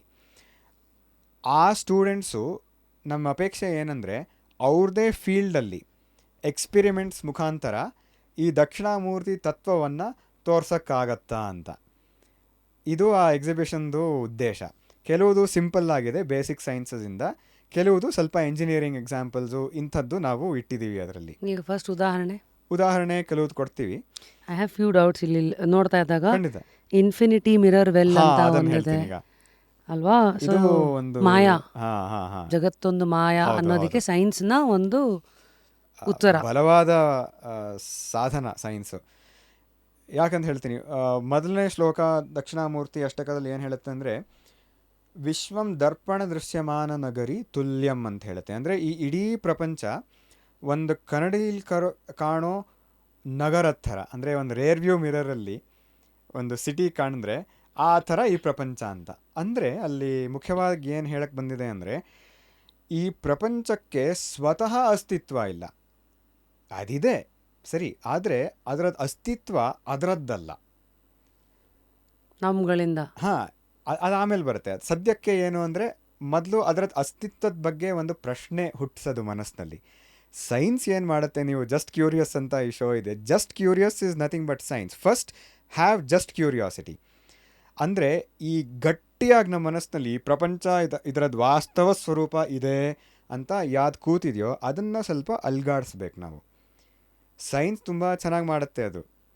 ಅಂದರೆ ಉದಾಹರಣೆಗೆ ಇದೇ ಉದಾಹರಣೆ ತಗೊಂಡು ಹೇಳ್ತೀನಿ. ಇವಾಗ ವಿಶ್ವಂ ದರ್ಪಣ ದೃಶ್ಯಮಾನ ನಗರಿ ತುಲ್ಯಂ ಅಂದರೆ, ಈ ಪ್ರಪಂಚದ ಅಸ್ತಿತ್ವ ಅದರದ್ದೇ ಅಲ್ಲ ಅದು ಅಂತ ಅಷ್ಟು ಹೇಳುತ್ತೆ. ಅದು ಅಷ್ಟೇ ಅಲ್ಲ, ಈ ಪ್ರಪಂಚದ ತೋರಿಕೆ, ಸ್ಫುರಣ ಅಂತ ಹೇಳಿದ್ವಿ, ತೋರಿಕೆ ಅದು ಅದರದ್ದೇ ಅಲ್ಲ ಅಂತ. ಈ ಸೈನ್ಸ್ ಎಕ್ಸ್ಪೆರಿಮೆಂಟ್ 1 ತಗೋತೀನಿ ಅಸ್ತಿತ್ವಕ್ಕೆ. ಈ ಇನ್ಫಿನಿಟಿ ಮಿರರ್ ಅಂದರೆ ಏನಂದರೆ, 2 ಪ್ಯಾರಲಲ್ ಗ್ಲಾಸ್ ಪ್ಲೇಟ್ಸ್ ಇರುತ್ತೆ. One is a complete mirror, ಇನ್ನೊಂದು ಇದು 2 ವೇ ಮಿರರ್ ಅಂತ ಹೇಳ್ತೀವಿ. ಅಂದರೆ ಈ ಕಡೆಯಿಂದ ಲೈಟ್ ಒಳಗಡೆ ಹೋಗ್ಬೋದು, ಆದರೆ ಈ ಕಡೆಯಿಂದ ಲೈಟು ರಿಫ್ಲೆಕ್ಟ್ ಆಗುತ್ತೆ. ಒಂದು ಪೋಲರೈಸರ್ ಫಿಲ್ಮ್ ಅಥವಾ ವೇರಿಯಸ್ ವೇಸ್ 2 ವೇ ಮಿರರ್ನ ಕನ್ಸ್ಟ್ರಕ್ಟ್ ಮಾಡ್ಬೋದು. ಇದು ಹಾಫ್ ಮಿರರು, ಇದು ಕಂಪ್ಲೀಟ್ ಮಿರರು. ಇದು 2 ಒಟ್ಟಿಗೆ ಇದ್ದಾಗ ಏನಾಗುತ್ತೆ ಅಂದರೆ, ಇದರಲ್ಲಿರೋ ರಿಫ್ಲೆಕ್ಷನ್ನು ಬ್ಯಾಕ್ ಆ್ಯಂಡ್ ಫೋರ್ತ್ ಹೋಗ್ತಾ ಹೋಗ್ತಾ ಒಂದು ಇನ್ಫೈನೈಟ್ ಟ್ಯೂಬ್ ಥರ ಕನ್ಸ್ಟ್ರಕ್ಟ್ ಆಗುತ್ತೆ, ಇನ್ಫೈನೈಟ್ ಸ್ಪೇಸ್ ಥರ, ಈ ಮಲ್ಟಿಪಲ್ ರಿಫ್ಲೆಕ್ಷನ್ಸ್ ನೋಡಿದಾಗ. ಆಮೇಲೆ ಈ ಕಡೆಯಿಂದ ನೋಡಿದಾಗ ಅವನಿಗೆ ಏನು ಕಾಣುತ್ತೆ ಅಂದರೆ, ಒಂದು ಆಳವಾದ ಬಾವಿ ಇದೆ ಅಂತ ಕಾಣುತ್ತೆ ಅವನಿಗೆ. ಆದರೆ ಅಲ್ಲಿ ನಿಜವಾದಿರೋದು ಇಷ್ಟೇ ಸ್ಪೇಸು. ಅಂದರೆ ಆ ಬಾವಿ ಅಥವಾ ಆ ಕಾಣೋ ಬಾವಿ ಅದರ ಅಸ್ತಿತ್ವ ಎಲ್ಲಿಂದಿತ್ತು, ಇದರದ್ದೇ ಅಸ್ತಿತ್ವ ಅಲ್ಲಿ ಕಾಣ್ತು ಅಷ್ಟೇ. ನಿಜವಾಗ್ಲೂ ಬಾವಿ ಇರಲಿಲ್ಲ ಅಲ್ಲಿ. ಅದೇ ವಿಶ್ವೇಶ್ವರ ಮ್ಯೂಸಿಯಮಲ್ಲಿ ನೋಡ್ಬೋದು, ಇದು ಒಂದು ನಿಜವಾದ ಆಳವಾದ ಬಾವಿ ಅಂತ ಕಾಣುತ್ತೆ, ಅದು ಗೊತ್ತಾಗೋದೇ ಇಲ್ಲ. ಸರಿ, ಅಂದರೆ ಆ ಬಾವಿ ನಿಜವಾಗ್ಲೂ ಇರಲಿಲ್ಲ, ಬರೀ ತೋರ್ತಿದೆ. ಅದರದ ಅಸ್ತಿತ್ವ ಎಲ್ಲಿಂದ ಬಂತು ಅಂದರೆ ಈ ಸ್ಪೇಸಿಂದಾನೇ ಬಂತು ಅದು. ಸೊ ಹಾಗೇನೆ ಈ ಇಡೀ ಪ್ರಪಂಚದ ಅಸ್ತಿತ್ವ ಎಲ್ಲಿಂದ ಬಂತು ಅಂದರೆ ನಮ್ಮ ಹೃದಯ ಆಕಾಶದಿಂದಾನೇ ಬಂತು. ಆ ಹೃದಯ ಆಕಾಶದಲ್ಲಿ ಇರೋದು ಯಾವುದು ಅಂದರೆ ಆ ಚೈತನ್ಯ. ಇದನ್ನು ಮೈಂಡಿಗೆ ತೊಗೊಂಡ್ರೆ ಇಟ್ ಇಸ್ ಆರ್ ಇಮ್ಯಾಜಿನೇಷನ್. ಮನಸ್ಸಿನ ಸಂಸ್ಕಾರದಿಂದ ಹೊರಗಡೆ ನಿಜವಾದ ವಸ್ತು ಇದೆ ಅಂತ ನಮಗೆ ತೋರ್ತಿದೆ ಇಷ್ಟೇ. ಮನಸ್ಸು ಮೂಲಕ ಆ ವಸ್ತು ಅಲ್ಲಿ ಆಚೆ ಇದೆ ಅಂತ ತೋರ್ತಿದೆ. ನಿಜವಾದ ಅದರಲ್ಲೇ ಆ ಅಸ್ತಿತ್ವ ಇಲ್ಲ, ನಮ್ಮದೇ ಅಸ್ತಿತ್ವ ಅಲ್ಲಿ ತೋರ್ತಿದೆ. ಇದಕ್ಕೆ ಈ ಮಿರರ್ ಎಕ್ಸಾಂಪಲ್. ಇನ್ನೊಂದು ಎಕ್ಸಾಂಪಲ್ ನಾವು ಕೊಡೋದು ಒಂದು ಪರ್ಸ್ಪೆಕ್ಟಿವ್ ಜಾಮೆಟ್ರಿ ಅಂತ. ಒಂದು 3D ಆಬ್ಜೆಕ್ಟ್ ಇರುತ್ತೆ. ಇವಾಗ ಈ ಆ್ಯಂಗಲಿಂದ ನೋಡಿದ್ರೆ ಅದು ಒಂದು ಸ್ಕ್ವೇರ್ ಥರ ಕಾಣುತ್ತೆ, ಕ್ಯೂಬ್ ಥರ. ಇನ್ನೊಂದು ಆ್ಯಂಗಲಿಂದ ನೋಡಿದ್ರೆ ಒಂದು ರೌಂಡ್ ಅಥವಾ ಸಿಲಿಂಡರ್ ಥರ ಕಾಣುತ್ತೆ. ಗೂಗಲ್ ಮಾಡ್ಬೋದು ಅಥವಾ ಯೂಟ್ಯೂಬ್ಗೆ ಹೋಗಿ ಆಪ್ಟಿಕಲ್ ಇಲ್ಯೂಷನ್ಸ್ ಅಂತ ಹೇಳ್ಬೋದು, ಪರ್ಸ್ಪೆಕ್ಟಿವ್ ಜಾಮೆಟ್ರಿ ಇಲ್ಯೂಷನ್ಸ್ ಈ ಥರನೂ ಹೇಳ್ಬೋದು. ಸೊ ಬೇರೆ ಬೇರೆ ಈ ರೀತಿಯಿಂದ ನೋಡಿದಾಗ ಅದು ಬೇರೆ ಬೇರೆ ವಸ್ತು ಆ ಥರ ಕಾಣುತ್ತೆ. ಅಂದರೆ ಸಾಧ್ಯ ನಮ್ಮ ಮನಸ್ಸಿನ ಸಂಸ್ಕಾರನೇ ಇದಕ್ಕೆ ಕಾರಣ. ಯಾಕೆ ಅಂದರೆ ಅದು ಸ್ಕ್ವೇರ್ ವಸ್ತು ಇದ್ರೂ ಈ ಆ್ಯಂಗಲಿಂದ ನೋಡಿದಾಗ ಆ ಪ್ರೊಜೆಕ್ಷನ್ ನಮ್ಮ ಕಣ್ಣಿಗೆ ಬರುತ್ತೆ, ಆ ವ್ಯೂ ನಮಗೆ ಕಣ್ಣಿಗೆ, ಪರ್ಸ್ಪೆಕ್ಟಿವ್ ಅಂತ ಹೇಳ್ತೀವಿ, ಅದದು ನಮ್ಮ ಕಣ್ಣಿಗೆ ಬರುತ್ತೆ. ಅದು ನಮ್ಮ ಬ್ರೈನ್ ಏನು ಮಾಡುತ್ತೆ ಅಂದರೆ, ಹಿಂದೆ ನಾವು ರೌಂಡ್ ಆಬ್ಜೆಕ್ಟ್ಸ್ನ ನೋಡಿರ್ಬೋದು ನಾವು, ಅದೇ ಇದು ಅಂತ ಇಲ್ಲಿ ಆ ರೌಂಡ್ ಆಬ್ಜೆಕ್ಟ್ನ ನಿರ್ಮಾಣ ಮಾಡುತ್ತೆ ಮೈಂಡು. ಅಂದರೆ ನಿಜವಾಗ್ಲೂ ಅಲ್ಲಿ ರೌಂಡ್ ಆಬ್ಜೆಕ್ಟ್ ಇರಲೇ ಇಲ್ಲ, ಮನಸ್ಸಿನ ಸಂಸ್ಕಾರದ ಮೂಲಕ ಆ ರೌಂಡ್ ಆಬ್ಜೆಕ್ಟಲ್ಲಿ ತೋರ್ತು. ಹಾಗೇನೆ ಈ ಪ್ರಪಂಚ ಅಂತ. ನಮ್ಮ ಮನಸ್ಸಿನ ಸಂಸ್ಕಾರದಿಂದ, ಅಜ್ಞಾನದಿಂದ ಇರೋದು ಬರೀ ಆ ಆನಂದ ವಸ್ತು, ಸನ್ಮಾತ್ರ ಚೈತನ್ಯ. ಆದರೆ ಇದರದ್ದು ಚೇಷ್ಟೆಯಿಂದ ಈ ಇಡೀ ಪ್ರಪಂಚ ತೋರ್ತಿದೆ ಮಾತ್ರ. ವಾವ್. ಹೇಗೆ ಅಂದರೆ, ಇವಾಗ ಒಂದು ಇದು ತಗೋತೀನಿ. ಇವಾಗ ನೀವೇನು ಹೇಳ್ತೀರಿ, ಇದು ಇಲ್ಲಿ ಇದೆ ಅಂತ ಹೇಳ್ತೀರಿ. ಅಸ್ತಿತ್ವ, ಇರುವಿಕೆ ಇದರಲ್ಲಿದೆ. ಈಗ ಇವಾಗ ಹೀಗೆ ತಗೋತೀನಿ, ಇಲ್ಲ ಅಂತ ಹೇಳ್ತೀವಿ. ಗ್ಲಾಸ್ ಎಲ್ಲಿದೆ ಅಂತ ಕೇಳಿದ್ರೆ ಇಲ್ಲ, ಅದಿಲ್ಲಿಲ್ಲ. ಅಂದರೆ ಆ ಇರುವಿಕೆ ಯಾವಾಗಲೂ ಅದರಲ್ಲಿಲ್ಲ ಅಲ್ವಾ? ಇಲ್ಲಿಟ್ಟಾಗ ಅದು ಗ್ಲಾಸ್ ಇದೆ, ಅದರ ಇರುವಿಕೆ ಇದರಲ್ಲಿದೆ, ಅಸ್ತಿತ್ವ ಇದರಲ್ಲಿತ್ತು. ಯಾವಾಗ ಅದು ನಾಶ ಆಯಿತೋ ಅಥವಾ ಯಾವಾಗ ಅದು ಬೇರೆ ಕಡೆ ಹೋಯ್ತೋ, ಗ್ಲಾಸ್ ಇಲ್ಲ ಅಂತ ಹೇಳ್ತೀವಿ, ಅಭಾವ. ಅಂದರೆ ಈ ಅಸ್ತಿತ್ವ ಇದೆ ಇದೆ ಅಂತ ಏನು ಹೇಳ್ತೀವೋ ಅದು ವಸ್ತುಗಳಿಗೆ ಸೇರಿಲ್ಲ. ವಸ್ತುಗಳಿಗೆ ಏನು ಒಂದು ವೇಳೆ ಸೇರಿದ್ದಿದ್ರೆ ಯಾವಾಗಲೂ ಅದರಲ್ಲ ಇದೆ ಅಂತಲೇ ಇರಬೇಕಾಗಿತ್ತು. ಇಲ್ಲ ಅಂತ ನಮಗೆ ಇರುವ ಬರ್ತಾನೆ ಇರಲಿಲ್ಲ. ಅಷ್ಟೇ ಇಲ್ಲ, ಇಲ್ಲಿ ಗ್ಲಾಸ್ ಇಲ್ಲ ಅಂತ ಹೇಳಿದಾಗ ಅದು ಯಾವುದೋ ಇಟ್ಕೊಂಡು ನಾವಿಲ್ಲ ಅಂತ ಹೇಳ್ತೀವಿ. ಈ ಟೇಬಲಲ್ಲಿ ಗ್ಲಾಸ್ ಇಲ್ಲ ಅಂತ ಹೇಳ್ತೀವಿ. ಅಂದರೆ ಆ ಅಸ್ತಿತ್ವ ಇವಾಗ ಟೇಬಲಲ್ಲಿದೆ. ಆಲ್ಸೋ ಆ ಗ್ಲಾಸ್ ಫಾರ್ಮಲ್ಲಿ ಇಲ್ಲ ಅಂತ ಹೇಳ್ಬೋದು ಬೇಕಾದ್ರೆ. ಅಂದರೆ ಅದು ಇನ್ನೊಂದು ಥರನೇ ಹೇಳೋದು, ಆ ಗ್ಲಾಸಿಂದ ಬಿಟ್ಟು ಈ ಟೇಬಲ್ ಫಾರ್ಮಲ್ಲಿ ಅಸ್ತಿತ್ವ ಇದೆ. ಅಂದರೆ ಇದು ಚೇಂಜ್ ಆಗ್ತಾ ಇದ್ದರೆ ಈ ಅಸ್ತಿತ್ವ ಒಂದು ವಸ್ತುವಿಂದ ಇನ್ನೊಂದು ವಸ್ತುಗೆ, ಆ ವಸ್ತುಗಳಿಗೆ ಸೇರಲಿಲ್ಲ ಅಸ್ತಿತ್ವ ಅಂತ ಗೊತ್ತಾಗತ್ತೆ. ಅಂದರೆ ಎಲ್ಲಿ ಸೇರ್ತು ಅಂತ ಪ್ರಶ್ನೆ ಬರುತ್ತೆ. ಸ್ಪೇಸ್ ಅಂತ ಹೇಳ್ಬೋದು, ಆದರೆ ಅಲ್ಲೂ ಕೆಲವು ಒಂದು ಇದು ತುಂಬ ಒಳ್ಳೆಯ ಪಾಯಿಂಟ್ ನೀವು ಹೇಳಿದ್ದು, ಸ್ಪೇಸ್ ಅಂತ. ಯಾಕಂದರೆ ಸ್ಪೇಸ್ ಎಲ್ಲ ಕಡೆ ಕಾಣುತ್ತೆ, ಆದರೆ ಕೆಲವು ಕೌಂಟರ್ ಎಕ್ಸಾಂಪಲ್ಸ್ ಇದೆ. ಅಂದರೆ ಈ ಸ್ಪೇಸು ಯಾವ್ದು ಇವಾಗ ಇಲ್ಲಿ ಕಾಣ್ತಿದೆಯೋ ನಮಗೆ, ನಮ್ಮ ಕನಸಿನಲ್ಲಿ ಅದು ಕಾಣಲ್ಲ. ಗಾರ್ಡನ್ ಇದ್ದಲ್ಲಂತೂ ಕೇಳೋದೇ ಬೇಡ. ಅಷ್ಟೇ ಇಲ್ಲ, ಈ ಸೃಷ್ಟಿ ಮೊದಲಿಗೆ ಸೈನ್ಸು ಒಪ್ಪುತ್ತೆ ಇದು, ಈ 3D ಸ್ಪೇಸು ಅವಾಗ ಇರಲಿಲ್ಲ. ಅಲ್ಲಿ ಸ್ಪೇಸು ಉದ್ಭವ ಆಯಿತು, ಫಿಸಿಕ್ಸು ಇದು ಹೇಳುತ್ತೆ. ಸ್ಪೇಸು ಈ 3D ಸ್ಪೇಸ್ ಇವಾಗ ಏನು ಕಾಣ್ತಿದ್ದೀವೋ ನಾವು, ಅದು ಮೊದಲಿಗೆ ಇರಲಿಲ್ಲ ಅಂತ. ಸ್ಪೇಸ್ ವಾಸ್ ಬಾರ್ನ್ ಅಂತ ಹೇಳುತ್ತೆ. ಅಂದರೆ ಆ ಹುಟ್ಟಕ್ಕೆ ಮುಂಚೆ ಇರುವಿಕೆ, ಸ್ಪೇಸಲ್ಲಿರೋ ಇರುವಿಕೆ ಎಲ್ಲಿತ್ತು, ಅದಕ್ಕಿಂತ ಮೀರಿದ ಒಂದು ವಸ್ತುವಲ್ಲಿ ಇರಬೇಕಾಗಿತ್ತು, ಏನೇ ಇರಲಿ ಅದು. ಅಂದರೆ ಪಾರಮಾರ್ಥಿಕವಾಗಿ ಈ ಆಕಾಶದಲ್ಲೂ ಅಸ್ತಿತ್ವ ಪಾರಮಾರ್ಥಿಕವಾಗಿಲ್ಲ. ಈ ಕನ್ನಡಿ ಎಕ್ಸಾಂಪಲ್, ಅದಕ್ಕೆ ನೀವು ಸ್ಪೇಸ್ ಅಂತ ಹೇಳಿದ್ರಲ್ಲ, ಅದಕ್ಕೇನೆ ಇದು ತುಂಬ ಒಳ್ಳೆ ಎಕ್ಸಾಂಪಲ್. ಯಾಕಂದರೆ ಇನ್ಫಿನಿಟಿ ಮಿರರಲ್ಲಿ ಅಲ್ಲಿ ಕಾಣೋದು ಬರೀ ಸ್ಪೇಸು. ಆ ಭೂಮಿಯಲ್ಲಿ ಒಂದು ಆಳವಾದ ಸ್ಪೇಸ್ ಕಾಣುತ್ತೆ, ಅದಕ್ಕೆ ಅಸ್ತಿತ್ವ ನಿಜವಾಗ್ಲೂ ಇತ್ತಾ? ಇಲ್ಲ. ಹಾಂ, ಈ ಥರದ್ದು ಕೆಲವು ಸಿಂಪಲ್ ಎಕ್ಸಾಂಪಲ್. ಕೆಮಿಸ್ಟ್ರಿಯಿಂದ ನಮಗೆ ಕೆಲವು ಎಕ್ಸಾಂಪಲ್ಸ್ ಇದೆ. 2 ಕೆಮಿಕಲ್ಸ್ ಇರುತ್ತೆ, ಅದು ಟ್ರಾನ್ಸ್ಪರೆಂಟ್ ಆಗಿರುತ್ತೆ. ಅದನ್ನು ಮಿಕ್ಸ್ ಮಾಡಿದಾಗ ಒಂದು ಯೆಲ್ಲೋ ಕಲರ್ ಬರುತ್ತೆ ಅಥವಾ ಬೇರೆ ಬೇರೆ ಕಲರ್ಸ್ ಬರುತ್ತೆ. ಇದು ಪ್ರೆಸಿಪಿಟೇಷನ್ ಅಂತ ಹೇಳ್ತೀವಿ ಕೆಮಿಸ್ಟ್ರಿಯಲ್ಲಿ. ಇದನ್ನು ಯಾವ ತತ್ವಕ್ಕೆ ಹೋಲಿಸ್ತೀವಿ ನಾವು ಅಂದರೆ, 2ನೇ ಶ್ಲೋಕದಲ್ಲಿ ಈ ಇಡೀ ಪ್ರಪಂಚ ಮೊದಲು ಆನಂದ ರೂಪದಲ್ಲಿತ್ತು, ಬರೀ ಆನಂದ ರೂಪದಲ್ಲಿತ್ತು. ಅಂದರೆ ಈ ಪ್ರಪಂಚದಲ್ಲಿರೋ ಎಲ್ಲ ವಿವಿಧತೆಗಳು, ವೈಚಿತ್ರ್ಯಗಳು ಒಂದು ಮರ ಬೀಜದಲ್ಲಿ ಹೇಗಿದೆಯೋ ಆ ಥರ ಈ ಪ್ರಪಂಚದಲ್ಲಿರೋ ವೈಚಿತ್ರ್ಯಗಳು ಆ ಆನಂದದಲ್ಲೇ ಬೀಜ ರೂಪದಲ್ಲಿತ್ತು ಅಂತ ಹೇಳ್ತೀವಿ. ಇತ್ತು ಅಂದರೆ ಏನು, ಆನಂದ ರೂಪದಾಗೆ ಇತ್ತು ಅಂತ. ಹಾಗೆ ಈ ಯೆಲ್ಲೋ ಕಲರು ಈ ಕೆಮಿಕಲ್ಸ್ ಮಿಕ್ಸ್ ಮಾಡಿದಾಗ ಮೊದಲು ಆ ಟ್ರಾನ್ಸ್ಪರೆಂಟ್ ಆಗೇ ಇತ್ತು. ಅದು ಯೆಲ್ಲೋ ಎಲ್ಲಿತ್ತು ಅಂದರೆ ಹಾಗೇ ಇತ್ತು. ಈ ಯೆಲ್ಲೋ ದುಃಖ ಅಂತ ಇಟ್ಕೊಳ್ಳಿ, ಈ ದುಃಖಗಳೆಲ್ಲ ಎಲ್ಲಿತ್ತು ಅಂದರೆ ಆ ಆನಂದ ರೂಪವಾಗೇ ಇತ್ತು ಅದು. ಆಮೇಲೆ ಅಂದರೆ ಈ ಸತ್ವ ರಜಸ್ತಮೋ ಗುಣಗಳು ಸಾಮ್ಯ ಅವಸ್ಥದಲ್ಲಿತ್ತು. ಆಮೇಲೆ ಏರ್ಪೇರಾದಾಗ ಈ ಗುಣಗಳು ಅಭಿವ್ಯಕ್ತ ಆಯಿತು. ಈಗ ಪ್ಯಾರಲಲ್ ಆಗಿ ಹೇಳ್ಬೇಕಂದ್ರೆ, ಈಗ ಸಮುದ್ರ ಮಂಥನ ಟೈಮಲ್ಲಿ ಒಂದೊಂದಾಗೆ ಆಚೆಗೆ ಬಂತಲ್ಲ, ಹೇಳ್ಬೋದೇನೋ. ಇನ್ನು ಕೆಲವು ಎಕ್ಸಾಂಪಲ್ಸ್ ಇದೆ ನಮ್ಮದು, ಕೆಲವು ಎಂಜಿನಿಯರಿಂಗ್ ಎಕ್ಸಾಂಪಲ್ಸು. ಒಂದು ಪ್ಯಾಸಿವ್ ರೋಬೋಟ್ಸ್ ಅಂತ ಹೇಳ್ತೀವಿ. ಈ 4ನೇ ಶ್ಲೋಕದ ಹೇಳಿದೆ ಅಲ್ವ, ಈ ಧ್ಯಾನಕ್ಕೆ ತುಂಬ ಉಪಯೋಗ ಇದು.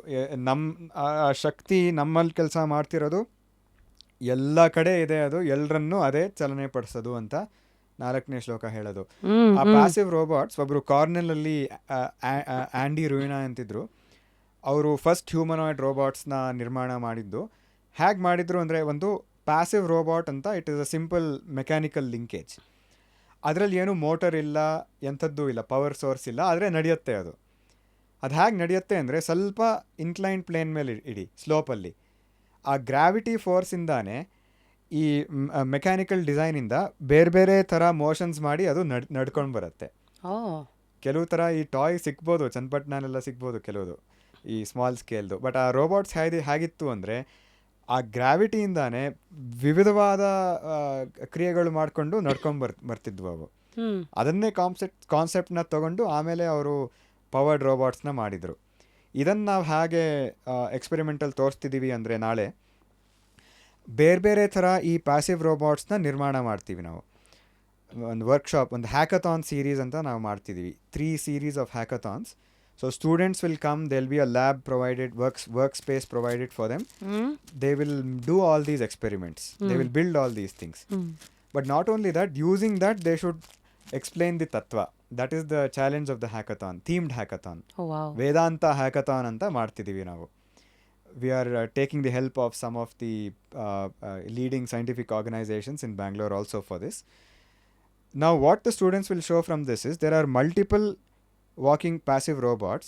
ಅವೆಲ್ಲ ಬೇರೆ ಬೇರೆ ಥರ ಚಲನೆ ಮಾಡ್ಕೊಂಡು ಬರ್ತಿವೆ. ಆದರೆ ಅದಕ್ಕೆಲ್ಲ ಶಕ್ತಿ ಯಾವ್ದ್ರಿಂದ ಬಂತು ಅಂದರೆ ಈ ಪ್ರಪಂಚದಲ್ಲಿರೋ ಗ್ರಾವಿಟಿಯಿಂದ, ಕಾಸ್ಮಿಕ್ ಗ್ರಾವಿಟಿಯಿಂದ. ಆದರೆ ಚಲನೆ ವಿವಿಧವಾದ, ಗ್ರಾವಿಟಿ ಒಂದೇ ಥರ ಇದೆ ಅದು. ಹಾಗೆ ಚೈತನ್ಯ ಎಲ್ಲರಲ್ಲೂ ಅದು ಒಂದೇ ಫೋರ್ಸು. ಅವರ ಮೆಕ್ಯಾನಿಕಲ್ ಡಿಸೈನ್ ಅಂದರೆ ಸಂಸ್ಕಾರದ ಪ್ರಕಾರ ಬೇರೆ ಬೇರೆ ಥರ ಕ್ರಿಯೆಗಳು ಉತ್ಪಾದನೆ ಮಾಡ್ತಿದೆ. Wake up to fresh ideas. Repose. Because I think you answered my question. ಒಂದು ಡೌಟ್ ಅವಾಗಿಂದ ಇತ್ತು, ಎಲ್ಲರಲ್ಲೂ ಅದೇ ಚೈತನ್ಯ ಇದೆ ಅಂದರೆ ಈಗ ಒಬ್ಬ ವ್ಯಕ್ತಿ ಒಳ್ಳೆಯವನು, ಇನ್ನೊಬ್ಬ ವ್ಯಕ್ತಿ ಕಳ್ಳ, ಇನ್ನೊಬ್ಬ ವ್ಯಕ್ತಿ ಮರ್ಡರ್ ಮಾಡ್ತಾನೆ, ಅದ್ ಯಾಕೆ ಅನ್ನೋ ಪ್ರಶ್ನೆ ಬರುತ್ತಲ್ವಾ? ಅವರವರ ಮೆಕ್ಯಾನಿಕಲ್ ಲಿಂಕೇಜಸ್, ಮನಸ್ಸಿನಲ್ಲಿರೋ ಲಿಂಕೇಜಸ್, ಸಂಸ್ಕಾರಗಳು ಅಷ್ಟೇ. ಸೊ ಆ ಸಂಸ್ಕಾರನೇ ಅದ್ರ ಜೊತೆಗೆ ಬೆರ್ತೋಗಿರ್ತಾರೆ. ಹೌದು, ಅದನ್ನ ಆಚೆ ಬಂದು ನೋಡಿ ಒಟ್ಟಿಗೆ ಮಾಡ್ತೀವಿ.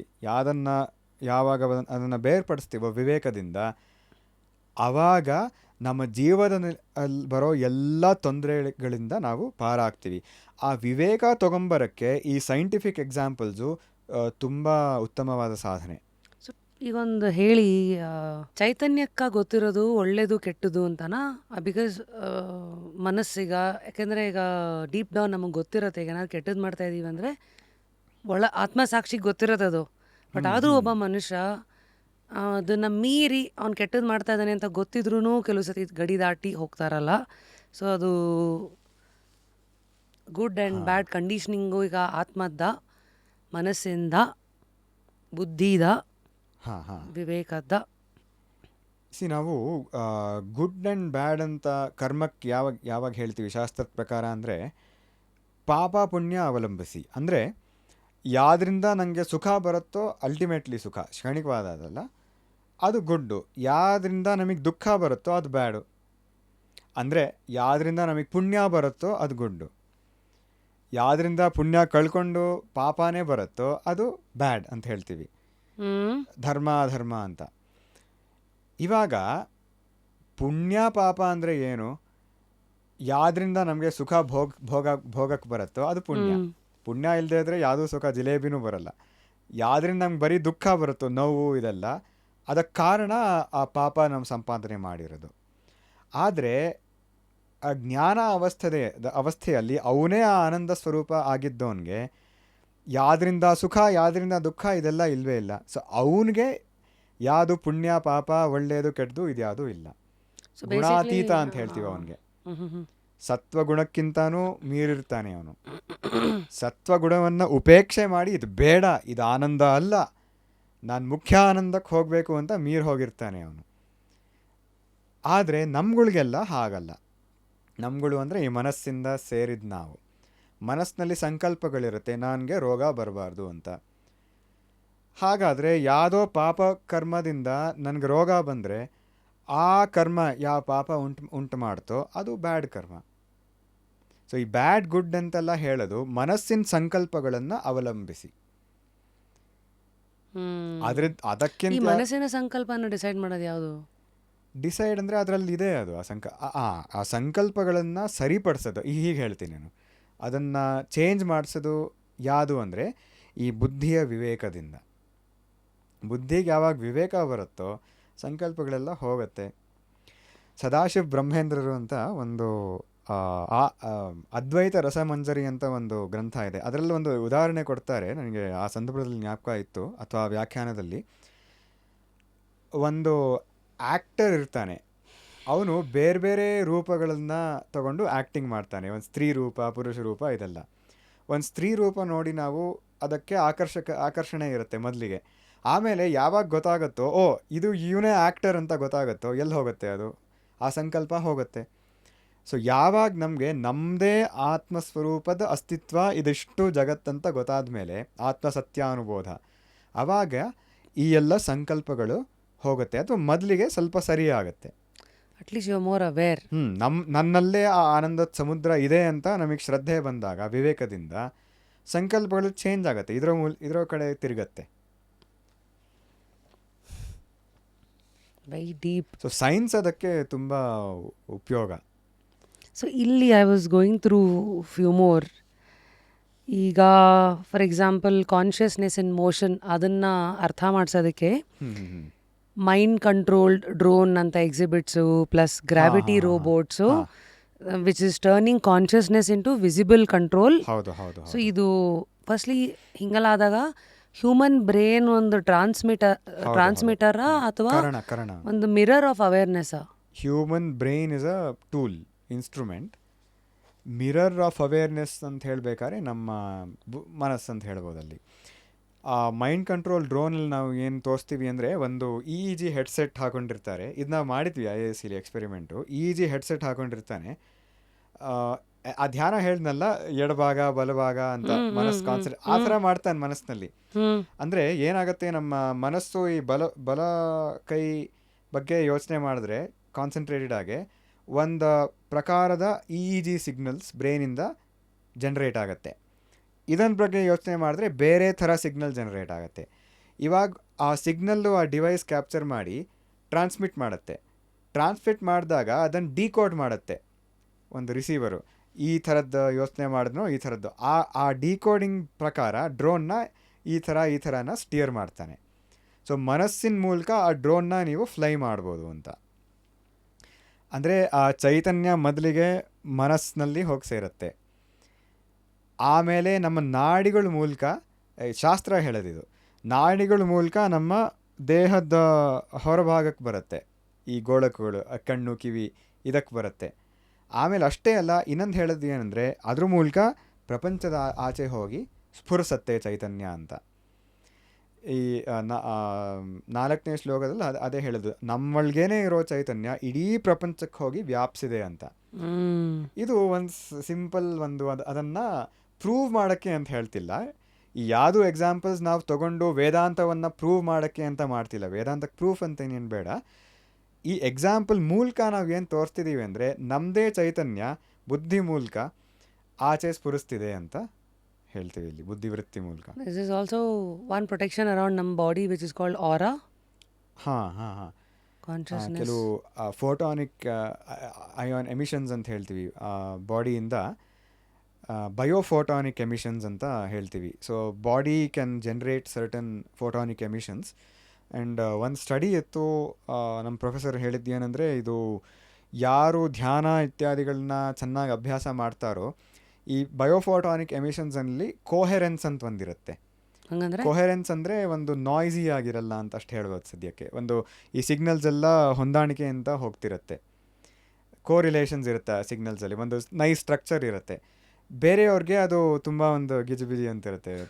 ಸೊ ನಾವೆಲ್ಲ ಬೇಸಿಕ್ಲಿ ಒಂಥರ emitters, we are emitting energy all the time. Photonic emission, biophotonic emissions, ಒಂದು ಎಲೆ ಸಹ it emit these things. So ಧ್ಯಾನ ಮಾಡ್ತಿದ್ರೆ ಅದು ಇನ್ನೂ ಆರ್ಗನೈಸ್ಡ್ ಆಗಿರುತ್ತೆ, ಇಲ್ಲ ಅಂದ್ರೆ ಅಂತ ಸ್ಟಡಿ ಮಾಡಿದ್ದಾರೆ. ಇಲ್ಲಿ ಒಂದು ಪ್ರೀಫ್ರಂಟಲ್ ಕಾರ್ಟೆಕ್ಸ್ ಅಂತ ಒಂದು ಭಾಗ ಇದೆ. ನಿಮ್ಹಾನ್ಸಿಂದ ಡಾಕ್ಟರ್ಸು ಇದನ್ನು ಪ್ರೆಸೆಂಟ್ ಮಾಡಿದರು ಕಾನ್ಷಿಯಸ್ನೆಸ್ ಗ್ರೂಪಲ್ಲಿ. ಯಾವಾಗ ನಾವು ಧ್ಯಾನ, ದಕ್ಷಿಣಾಮೂರ್ತಿ, ಪಾರಾಯಣ, ಪ್ರಾಣಾಯಾಮ ಇದೆಲ್ಲ ಚೆನ್ನಾಗಿ ಅವಲಂಬಿಸ್ತೀವೋ, ಮೆದುಳಿನ ಈ ಭಾಗ ತುಂಬ ಸುವ್ಯವಸ್ಥಿತವಾಗಿರುತ್ತೆ ಅಂತ ಅವರು ಮೆಡಿಕಲ್ ಸೈನ್ಸಸ್ ಪ್ರಕಾರ ತೋರಿಸಿದ್ದಾರೆ. ಅಂದರೆ ಮೊದಲಿಗೆ ಸೈಂಟಿಸ್ಟ್ಸ್ ಏನು ಹೇಳ್ತಿದ್ರು ಅಂದರೆ, ನಾವು ಹುಟ್ಟಿದಿಂದ ಇದು ಫಿಕ್ಸ್ಡ್ ಆಗಿದೆ ಅಂತ. ಅಂದರೆ ಇದು ಯಾವಾಗ ಕೆಲಸ ಮಾಡುತ್ತೆ ಅಂದರೆ ನಮ್ಮ ಜೀವನದಲ್ಲಿ ಯಾವಾಗ ಡಿಸಿಷನ್ಸ್ ತೊಗೊಳ್ಬೇಕು, ನಾವು ನಿರ್ಣಯ ಮಾಡಬೇಕು, ವಿಸ್ಡಮ್ ಅಂತ ಏನು ಹೇಳ್ತೇವೆ, ಅದಕ್ಕೆ ಇದು ತುಂಬ ಮುಖ್ಯ. ಈ ಥಿಂಕಿಂಗ್. ಇಂಪಲ್ಸಸ್ಗೆ ಎಲ್ಲ ಒಂದು ಒಳಗಡೆ ಇರೋ ಅಮೆಗ್ಡೆಲಾ ಅಂತ ಹೇಳ್ತೀವಿ, ಅದಕ್ಕೆ ಮುಖ್ಯ. ಬಟ್ ಜೀವನದ ದಾರಿ ತೀರ್ಮಾನ ಮಾಡೋದು ಈ ಭಾಗ ಬ್ರೈನಿಂದು. ಮೊದಲಿಗೆ ಸೈಂಟಿಸ್ಟ್ ಏನು ಹೇಳ್ತಿದ್ರು ಅಂದರೆ, ಹುಟ್ಲಾಗಿಂದ ಅಂದರೆ as soon as you are born this was fixed ಅಂತ. ಇವಾಗ ಕಂಡು ಹಿಡಿದಿದ್ದು ಈ ಧ್ಯಾನ, ಸ್ತೋತ್ರ ಪಾರಾಯಣ, ಇದರಿಂದ ಅನುಸಂಧಾನ, ವಿಚಾರ, ಇದರಿಂದ ಇದನ್ನು ನಾವು ಬದಲಾಯಿಸ್ಬೋದು, ಇಂಪ್ರೂವ್ ಮಾಡ್ಬೋದು ಅಂತ. ಸೊ ಹಾಗೆ ಈ ಚೈತನ್ಯಕ್ಕೂ ದೇಹಕ್ಕೂ ನಿಕಟವಾದ ಸಂಬಂಧ ಇದೆ. ಶಾಸ್ತ್ರ ಅದನ್ನು ಹೇಗೆ ಹೇಳುತ್ತೆ ಅಂದರೆ, ಈ ಮನಸ್ಸು ಈ ಬಟ್ಟೆ ಥರ, ಈ ಬಟ್ಟೆಗಳು ಇರೋ ದಾರಗಳು ಈ ದೇಹದಲ್ಲಿರೋ ನಾಡಿಗಳು, 72,000 ನಾಡಿಗಳು.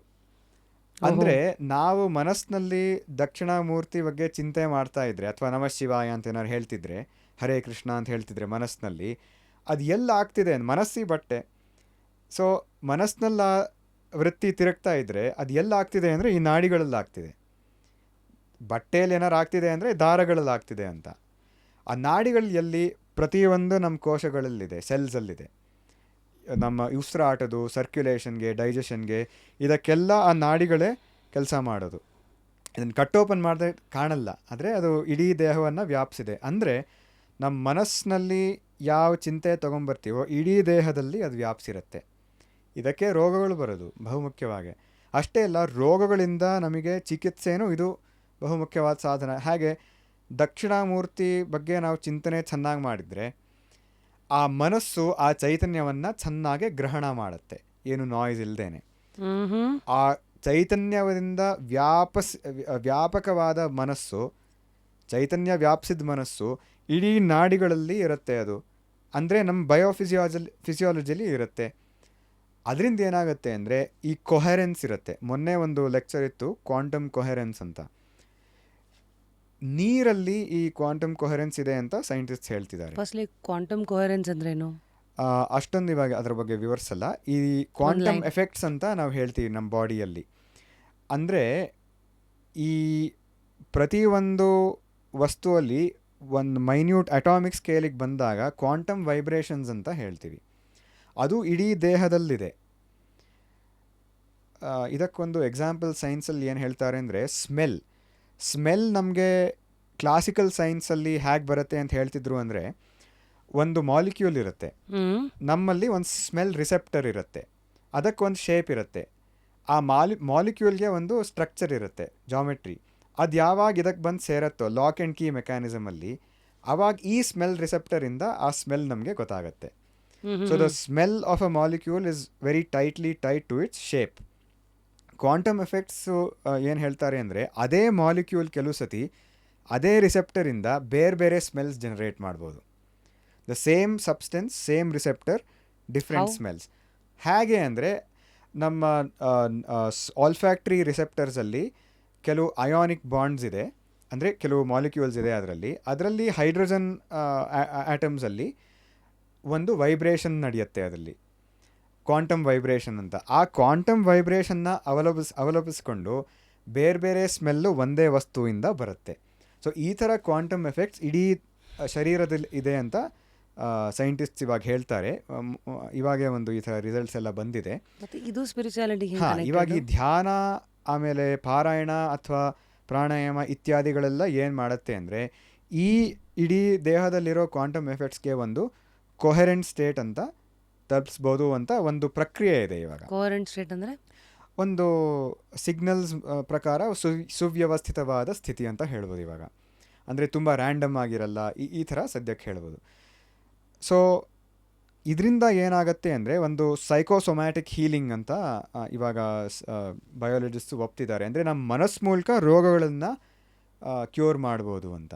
ಶಾಸ್ತ್ರದ ಪ್ರಕ್ರಿಯೆ ತುಂಬ ಸ್ಪಷ್ಟ. ಅದರಲ್ಲಿ ಮನಸ್ಸು ಬಟ್ಟೆ, ಅದು ನಾಡಿಗಳು ದಾರಗಳು, ನಾಡಿಗಳು ಈ ಶರೀರಕ್ಕೆ ಹಾಸುಹೊಕ್ಕಾಗಿದೆ ಅಲ್ಲಿ. ಹಾಗೆ ಮನಸ್ಸು ಯಾವಾಗ ಚೈತನ್ಯವನ್ನು ಚೆನ್ನಾಗಿ ಗ್ರಹಣ ಮಾಡುತ್ತೋ ಇಡೀ ದೇಹವನ್ನು ಅದನ್ನು ವ್ಯಾಪಿಸಿ ಸುವ್ಯವಸ್ಥಿತವಾಗಿ ಇಟ್ಕೊಳ್ಳುತ್ತೆ. ಈ ದಕ್ಷಿಣಾಮೂರ್ತಿ ಪಾರಾಯಣದಿಂದ ಕ್ಯಾನ್ಸರ್ ಅಂಥ ರೋಗಗಳು ಗುಣ ಆಗಿರೋದು ನಮಗೆ ಕಂಡು ಬರುತ್ತೆ. ಎಷ್ಟು ಸಹ ಬೇಕಾಗತ್ತೆ, ದಿನಕ್ಕೆ ಎಷ್ಟು ಅವರ್ ಕೊಡಬೇಕಾಗತ್ತೆ, ಆ ಥರದ್ದೆಲ್ಲ ಡೌಟ್ಸ್ಗಳು ಏಕಾಗ್ರತೆ ಬರುತ್ತೆ. ಮೇಲೆ ಹೋಗುತ್ತೆ ಅದು. ಮನಸ್ಸು ಚೈತನ್ಯನ ಸರಿಯಾಗಿ ಗ್ರಹಿಸಬೇಕಂದ್ರೆ 3 ಟಿಪ್ಸ್. 3 ಟಿಪ್ಸ್ ಹೇಳ್ತೀನಿ. ಸೊ ಅದಕ್ಕಿಂತ ಮುಂಚೆ ಒಂದು ಲೆನ್ಸಿಂದ ನಾವು ತಗೊಂಡು ಒಂದು ಹುಲ್ಲನ್ನ ನಾವು ಸುಡಬೇಕಾದ್ರೆ ಸನ್ಲೈಟಿಂದ ಚೆನ್ನಾಗಿ ಫೋಕಸ್ ಮಾಡಬೇಕು. ಎಷ್ಟೊತ್ತು ಇಡ್ತೀರಿ ನೀವು ಆ ಲೆನ್ಸ್ನ ಸುಡೋಕ್ಕೆ ಅಂತ ಕೇಳಿದ್ರೆ ಎಷ್ಟು ಚೆನ್ನಾಗಿ ಫೋಕಸ್ ಮಾಡಬೇಕು ಅಂತ ಅದ್ರ ಮೇಲೆ ಹೋಗುತ್ತೆ. ಇವಾಗ ಟಿಪ್ಸು ಮನಸ್ಸನ್ನ ಫೋಕಸ್ ಮಾಡೋಕ್ಕೆ ನಾನು ಈ 4ನೇ ಶ್ಲೋಕ ಅದಕ್ಕೆ ಅತ್ಯಂತ ಅನಿವಾರ್ಯ, ಆಮೇಲೆ ಸೂಕ್ತನು. ಯಾಕಂದರೆ ಈ ಎಕ್ಸಾಮ್ ಮುಂಚೆ ಅಥವಾ ಯಾವುದಾದ್ರು ಎಕ್ಸ್ಪೆರಿಮೆಂಟ್ ಮಾಡೋಕ್ಕೆ ಮುಂಚೆ ಅಥವಾ ಏನಾದ್ರು ಒಂದು ಕ್ರಿಯೆ ಮಾಡೋಕ್ಕೆ ಮುಂಚೆ ಈ 4ನೇ ಶ್ಲೋಕದ ಧ್ಯಾನ ನಾನು ಇವಾಗ ಹೇಳಿದೆ, ಅದನ್ನ 5 ನಿಮಿಷ ಆದರೂ ಅದನ್ನು ಮಾಡಿದ್ರೆ ತುಂಬ ಚೆನ್ನಾಗಿ ಫೋಕಸ್ ಬರುತ್ತೆ. ಇದು ಅದಕ್ಕೆ ಒಂದ್ಸತಿ ಹೇಳ್ಬೋದಾ ಫುಲ್? ಹಾಂ. ಸೊ ಮೊದಲಿಗೆ ನಾವು ಸುಮ್ಮನೆ ಕೂತ್ಕೊಂಡು ದೇಹದಲ್ಲಿ ಅವೇರ್ನೆಸ್ ತೊಗೊಂಬಂದು ಆ ದೇಹದ ಚಲನೆ ಎಲ್ಲ ಯಾವುದರಿಂದ ಆಗ್ತಿದೆ ಅಂತ ಅದರ ಬಗ್ಗೆ ಹೋಗಲಿ ಮನಸ್ಸು. ಉಸಿರಾಟ, ದೇಹದ ಸ್ಥಿತಿ ಎಲ್ಲ ಯಾವ ಶಕ್ತಿಯಿಂದ ಅದಾಗ್ತಿದೆ ಅದ್ರ ಬಗ್ಗೆ ಮನಸ್ಸು ಹೋಗಲಿ. ಅಷ್ಟೇ ಅಲ್ಲ, ನನ್ನ ಮನಸ್ಸು ಅದ್ರ ಬಗ್ಗೆ ಯೋಚನೆ ಮಾಡ್ತಿದೆ ಅಂತ ಹೇಳೋದು, ಅದು ಯಾವ ಶಕ್ತಿಗೆ ಇಂದ ಆಗ್ತಿದೆ ಅಂತ ಮನಸ್ಸು ಅದ್ರದ್ದು ಮೂಲಕ್ಕೆ ಹೋಗಲಿ. ಯಾವಾಗ ಮನಸ್ಸು ಆ ಶಾಂತವಾದ ಸ್ಥಿತಿಗೆ ಹೋಗುತ್ತೋ ಅವಾಗ ಈ ಏಕಾಗ್ರತೆಯ ಶಕ್ತಿ ಮನಸ್ಸಿನಲ್ಲಿ ಖಂಡಿತವಾಗಿ ಬರುತ್ತೆ. ಒಂದು ಸೈನ್ಸ್ ಎಕ್ಸ್ಪೆರಿಮೆಂಟ್ ನಾವು ತೋರಿಸೋದು ಏನಂದರೆ, ಒಂದು ಹೀರೋ ಸ್ಟೀಮ್ ಎಂಜಿನ್ ಅಂತ ಇದೆ, ಒಂದು ಇನ್ಫ್ರಾರೆಡ್ ಹೀಟ್ ಸೋರ್ಸ್ ಇದೆ. ಅದು ಒಂದು ಮಡಕೆ ಮೆಟಲ್ ಪಾಟ್ನ ಹೀಟ್ ಮಾಡುತ್ತೆ. ಆ ಮೆಟಲ್ ಪಾಟಲ್ಲಿ ನೀರಿದೆ, ಅದನ್ನು ಸ್ಟೀಮ್ ಮುಖಾಂತರ ಅದನ್ನು ಎನರ್ಜೈಸ್ ಮಾಡುತ್ತೆ. ಆ ಸ್ಟೀಮ್ ಹೋಗಿ ಒಂದು ಶಾಫ್ಟ್ನ ರೊಟೇಟ್ ಮಾಡುತ್ತೆ. ಇದರಿಂದ ಈ ನಮ್ಮ ಪಂಚಕೋಶಗಳು ಹೇಗೆ ತೋರಿಸ್ತೀವಿ ಅವತ್ತು ಅಂದರೆ, ಆ ಇನ್ಫ್ರಾರೆಡ್ ಸೋರ್ಸು ಆ ಜ್ಯೋತಿ ಚೈತನ್ಯ, ಆ ಮೆಟಲ್ ಪಾಟು ನಮ್ಮ ಬುದ್ಧಿ. ಯಾಕೆ ಆ ಮೆಟಲ್ ಆ ಹೀಟ್ನ ಚೆನ್ನಾಗೆ ಅಬ್ಸಾರ್ಬ್ ಮಾಡುತ್ತೆ, ಆ ವಾಟರ್ ಡೈರೆಕ್ಟಾಗಿ ಆ ಹೀಟ್ನ ಅಬ್ಸಾರ್ಬ್ ಮಾಡಲ್ಲ. ಮೆಟಲ್ ಹ್ಯಾಸ್ ದಟ್ ಪ್ರಾಪರ್ಟಿ, ಆ ಹೀಟ್ನ ಅಬ್ಸಾರ್ಬ್ ಮಾಡಲ್ಲ. ಹಾಗೆ ಬುದ್ಧಿ ಅತ್ಯಂತ ಸ್ವಚ್ಛವಾದ ವಸ್ತು, ಚೈತನ್ಯವನ್ನು ಚೆನ್ನಾಗಿ ಗ್ರಹಣ ಮಾಡುವುದು ಬುದ್ಧಿ ಮೊದಲಿಗೆ. ಅದಾದಮೇಲೆ ಆ ಸ್ಟೀಮ್ ಯಾವುದು ಅಂದರೆ ನಮ್ಮ ಪ್ರಾಣ, ಆಮೇಲೆ ಆ ಶಾಫ್ಟ್ ಯಾವುದು ಅಂದರೆ ನಮ್ಮ ದೇಹ. ಸೊ ಹಾಗೆ ಆ ಚೈತನ್ಯ ಬುದ್ಧಿ ಮುಖಾಂತರ ಇಡೀ ದೇಹದ ಚಟುವಟಿಕೆಗಳಿಗೆ ಶಕ್ತಿ ಕೊಡುತ್ತೆ. ಇದನ್ನು ನಾವು ಜೀವನದಲ್ಲಿ ಹೇಗೆ ಅವಲಂಬಿಸ್ಬೋದು ಅಂದರೆ, ನಾನು ಏನೇ ಕ್ರಿಯೆ ಮಾಡ್ತಿದ್ದೀನೋ ಇವಾಗ ಆ ಚೈತನ್ಯ ಶಕ್ತಿಯಿಂದಾನೇ ಮಾಡ್ತಿದ್ದೀನಿ. ಅದು ಚೆನ್ನಾಗೆ ಮನಸ್ಸಿನಲ್ಲಿ ಬಂದು ಕೂತ್ಕೊಳ್ಳುತ್ತೆ ಈ ಸೈನ್ಸ್ ಎಕ್ಸ್ಪೆರಿಮೆಂಟಿಂದ. ಸೊ ದಕ್ಷಿಣಾಸ್ಯ ದರ್ಶಿನಿ ಅಂದರೆ, ಹಾಸ್ಯ ಅಂದರೆ ಮುಖ. ಸೊ ಆ ವೇದಾಂತತೆ ಇನ್ನೊಂದು ಮುಖ ಇದು ಸೈನ್ಸು. ಸೊ ವೇದಾಂತದ ಇನ್ನೊಂದು phase, science is another phase of Vedanta, that is dakshinasya darshini. So now I'm going to quickly ask some questions, listicles about Vedanta, okay? Ha. 3 Vedantic practice which will help people to handle stress and anxiety ಇವತ್ತಿನ fast paced environmentally.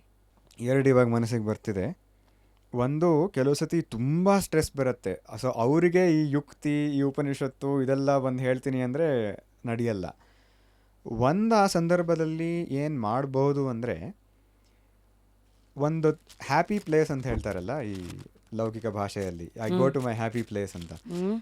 So what is all are happy. So whenever one person is in trouble, ನಮಗೆ ತೊಂದರೆ ಆದಾಗ I go to my happy place ಅಂತ ಈ ಥರ ಎಲ್ಲ ಹೇಳ್ತೀವಿ ನಾವು. So what is the happiest place for everybody? Sushupti, deep sleep. So ಒಬ್ಬ ತುಂಬ ಸ್ಟ್ರೆಸ್ ಆಗಿದ್ದಾನೆ ಅಂದರೆ ಮೊದಲಿಗೆ ಏನು ಮಾಡ್ಬೋದು ಅಂದರೆ, ಸರಿ ಎಲ್ಲ ಬಿಡು, ಇವಾಗ 2 ನಿಮಿಷ ನಿನಗೆ ಹೋದ ವರ್ಷ ಆಗಿರ್ಬೋದು ಪರವಾಗಿಲ್ಲ, ಯಾವಾಗ ನಿನಗೆ ತುಂಬ ಚೆನ್ನಾಗಿ ನಿದ್ದೆ ಬಂತು, ಎಷ್ಟರ ಮಟ್ಟಿಗೆ ಅಂದರೆ ವಾಪಸ್ ಅದಕ್ಕೆ ಹೋಗಬೇಕು, ಇನ್ನೇನು ಬೇಡ, ಆ ಥರ ನಿದ್ದೆ ಬಗ್ಗೆ ಸ್ವಲ್ಪ ಯೋಚನೆ ಮಾಡು ಅಷ್ಟೇ. ಇನ್ನೇನು ಮಾಡಬೇಡ, ಏನು ಯುಕ್ತಿಗಳು ಇದೆಲ್ಲ ಏನು ಬೇಡ, ಆ ಗಾಢ ನಿದ್ದೆ ಬಗ್ಗೆ ಸ್ವಲ್ಪ ಹೊತ್ತು ಯೋಚನೆ ಮಾಡು ಅಷ್ಟೇ. ಸರಿ, ಎಲ್ಲರೂ ಮಾಡ್ಬೋದು ಇದು. ಎಷ್ಟೊತ್ತು ಯೋಚನೆ ಮಾಡಬೇಕು?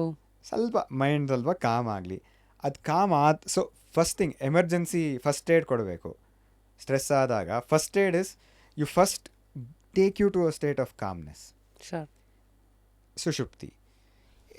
ನಾನು ಇವಾಗ ಹೊಳೆದಿರೋದು ಹೇಳ್ತಿದ್ದೀನಿ, ಇದು ಸರಿ ತಪ್ಪು ಅಂತ ಇದು ಕೆಲವು ಸಾಧನೆಗಳು ಬೇರೆ ಬೇರೆ ಇರ್ಬೋದು.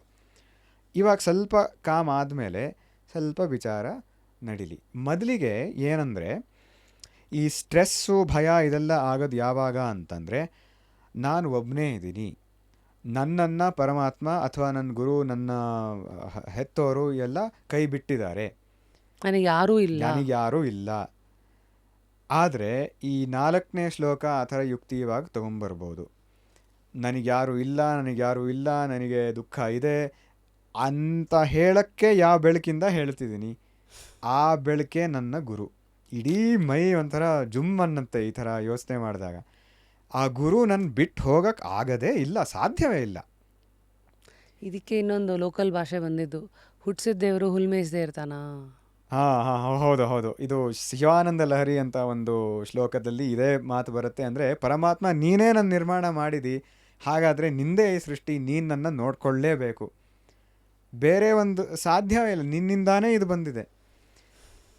ಅಷ್ಟೇ ಇಲ್ಲ, ಈ ಧ್ಯಾನದಲ್ಲಿ ಏನು ಬರುತ್ತೆ ಅಂದರೆ, ಇನ್ನೊಂದು 7ನೇ ಶ್ಲೋಕದಲ್ಲಿ ನಾನು ನಾನು ಅಂತ ಹೇಳ್ತಿದ್ನಲ್ಲ, ನಾನು ಚಿಕ್ಕ ವಯಸ್ಸಿಂದ ಇವಾಗ ಜಾಗೃತಿಯಿಂದ ಸುಷುಪ್ತಿಯಲ್ಲಿ ನಾನು ಅಂತ ಯಾವ್ದು ಬರ್ತಿದೆಯೋ ಅದೇ ಆ ಗುರು, ನನ್ನಲ್ಲಿರೋ ನಮ್ಮ ಗುರುಗಳು.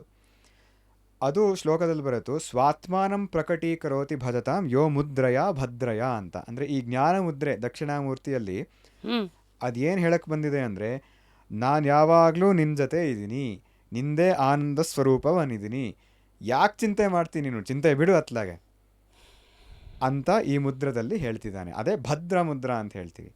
ಸೊ ಇದು ಸ್ಟ್ರೆಸ್ ಮ್ಯಾನೇಜ್ಮೆಂಟ್. ಮೊದಲಿಗೆ ಸುಷುಪ್ತಿ ಅನುಸಂಧಾನದಿಂದ ಸ್ವಲ್ಪ ಕಾಮ್ನೆಸ್ಸಿಗೆ ತಗೊಂಬನ್ನಿ, ಆಮೇಲೆ ನೋಡಪ್ಪ ನಿನ್ನೊಳಗೆ ಈ ಪರಮಾತ್ಮ, ಈ ಗುರು ಚೈತನ್ಯ ಯಾವಾಗಲೂ ಇದ್ದಾನೆ.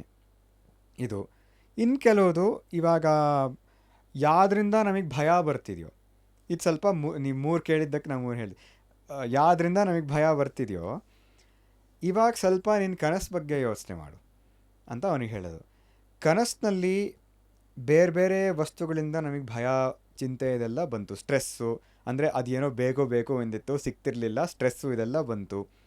ಅದೆಲ್ಲ ಯಾಕೆ ಬಂತು ಅಂದರೆ, ಭಯನೇ ತಗೊಳ್ಳಿ, ನಮಗಿಂತ ಬೇರೆ ಒಂದು ವಸ್ತು ಇದೆ, ಅದರಿಂದ ಆ ಭಯ ಬಂತು. ಎದ್ಮೇಲೆ ಏನು ಗೊತ್ತಾಗತ್ತೆ, ಆ ಹುಲಿ ನನ್ನ ಅಟ್ಟಿಸ್ಕೊಂಡು ಬಂದಿದ್ದು ಸ್ವಪ್ನದಲ್ಲಿ ನಾನೇ ಆ ಹುಲಿ ರೂಪದಲ್ಲಿ ಕಂಡೆ ಅಲ್ವಾ, ಅಥವಾ ಯಾರಿಗೋ ಏನೋ ಆಯಿತು ನಮ್ಮ ಸ್ನೇಹಿತರಿಗೆ ಸ್ವಪ್ನದಲ್ಲಿ, ನಾನೇ ಅವನ ಥರ ಕಾಣ್ದೆ ಅಲ್ಲಿ, ಅದೇನೇನಾಯಿತು ನಾನೇ ಆ ಥರ ಕಂಡ್ಕೊಂಡೆ ಸ್ವಪ್ನದಲ್ಲಿ. ಎದ್ಮೇಲೆ ಗೊತ್ತಾಯಿತು ಏನಂತ, ಆದಷ್ಟು ನಂದೇ ಸ್ವರೂಪ, ನನಗಿಂತ ಬೇರೆ ಅಂತ ಅಂದ್ಕೊಂಡು ಭಯ ಅಥವಾ ಸಂತೋಷ ಅದೆಲ್ಲ ಸ್ವಪ್ನದಲ್ಲಿ ಪಡ್ಕೊಂಡೆ, ಈ ಪ್ರಪಂಚನೂ ಹಾಗೆ ಅಂತ ಮನವರಿಕೆ ಮಾಡಬೇಕು. ಈ ಪ್ರಪಂಚನೂ ಹಾಗೆ ಅಂದರೆ ನಂದೇ ಜ್ಯೋತಿ, ನಂದೇ ಆತ್ಮಸ್ವರೂಪ, ಈ ಎಲ್ಲ ವಸ್ತುಗಳ ಥರ ಕಾಣ್ತಿದೆ ಅಷ್ಟೇ.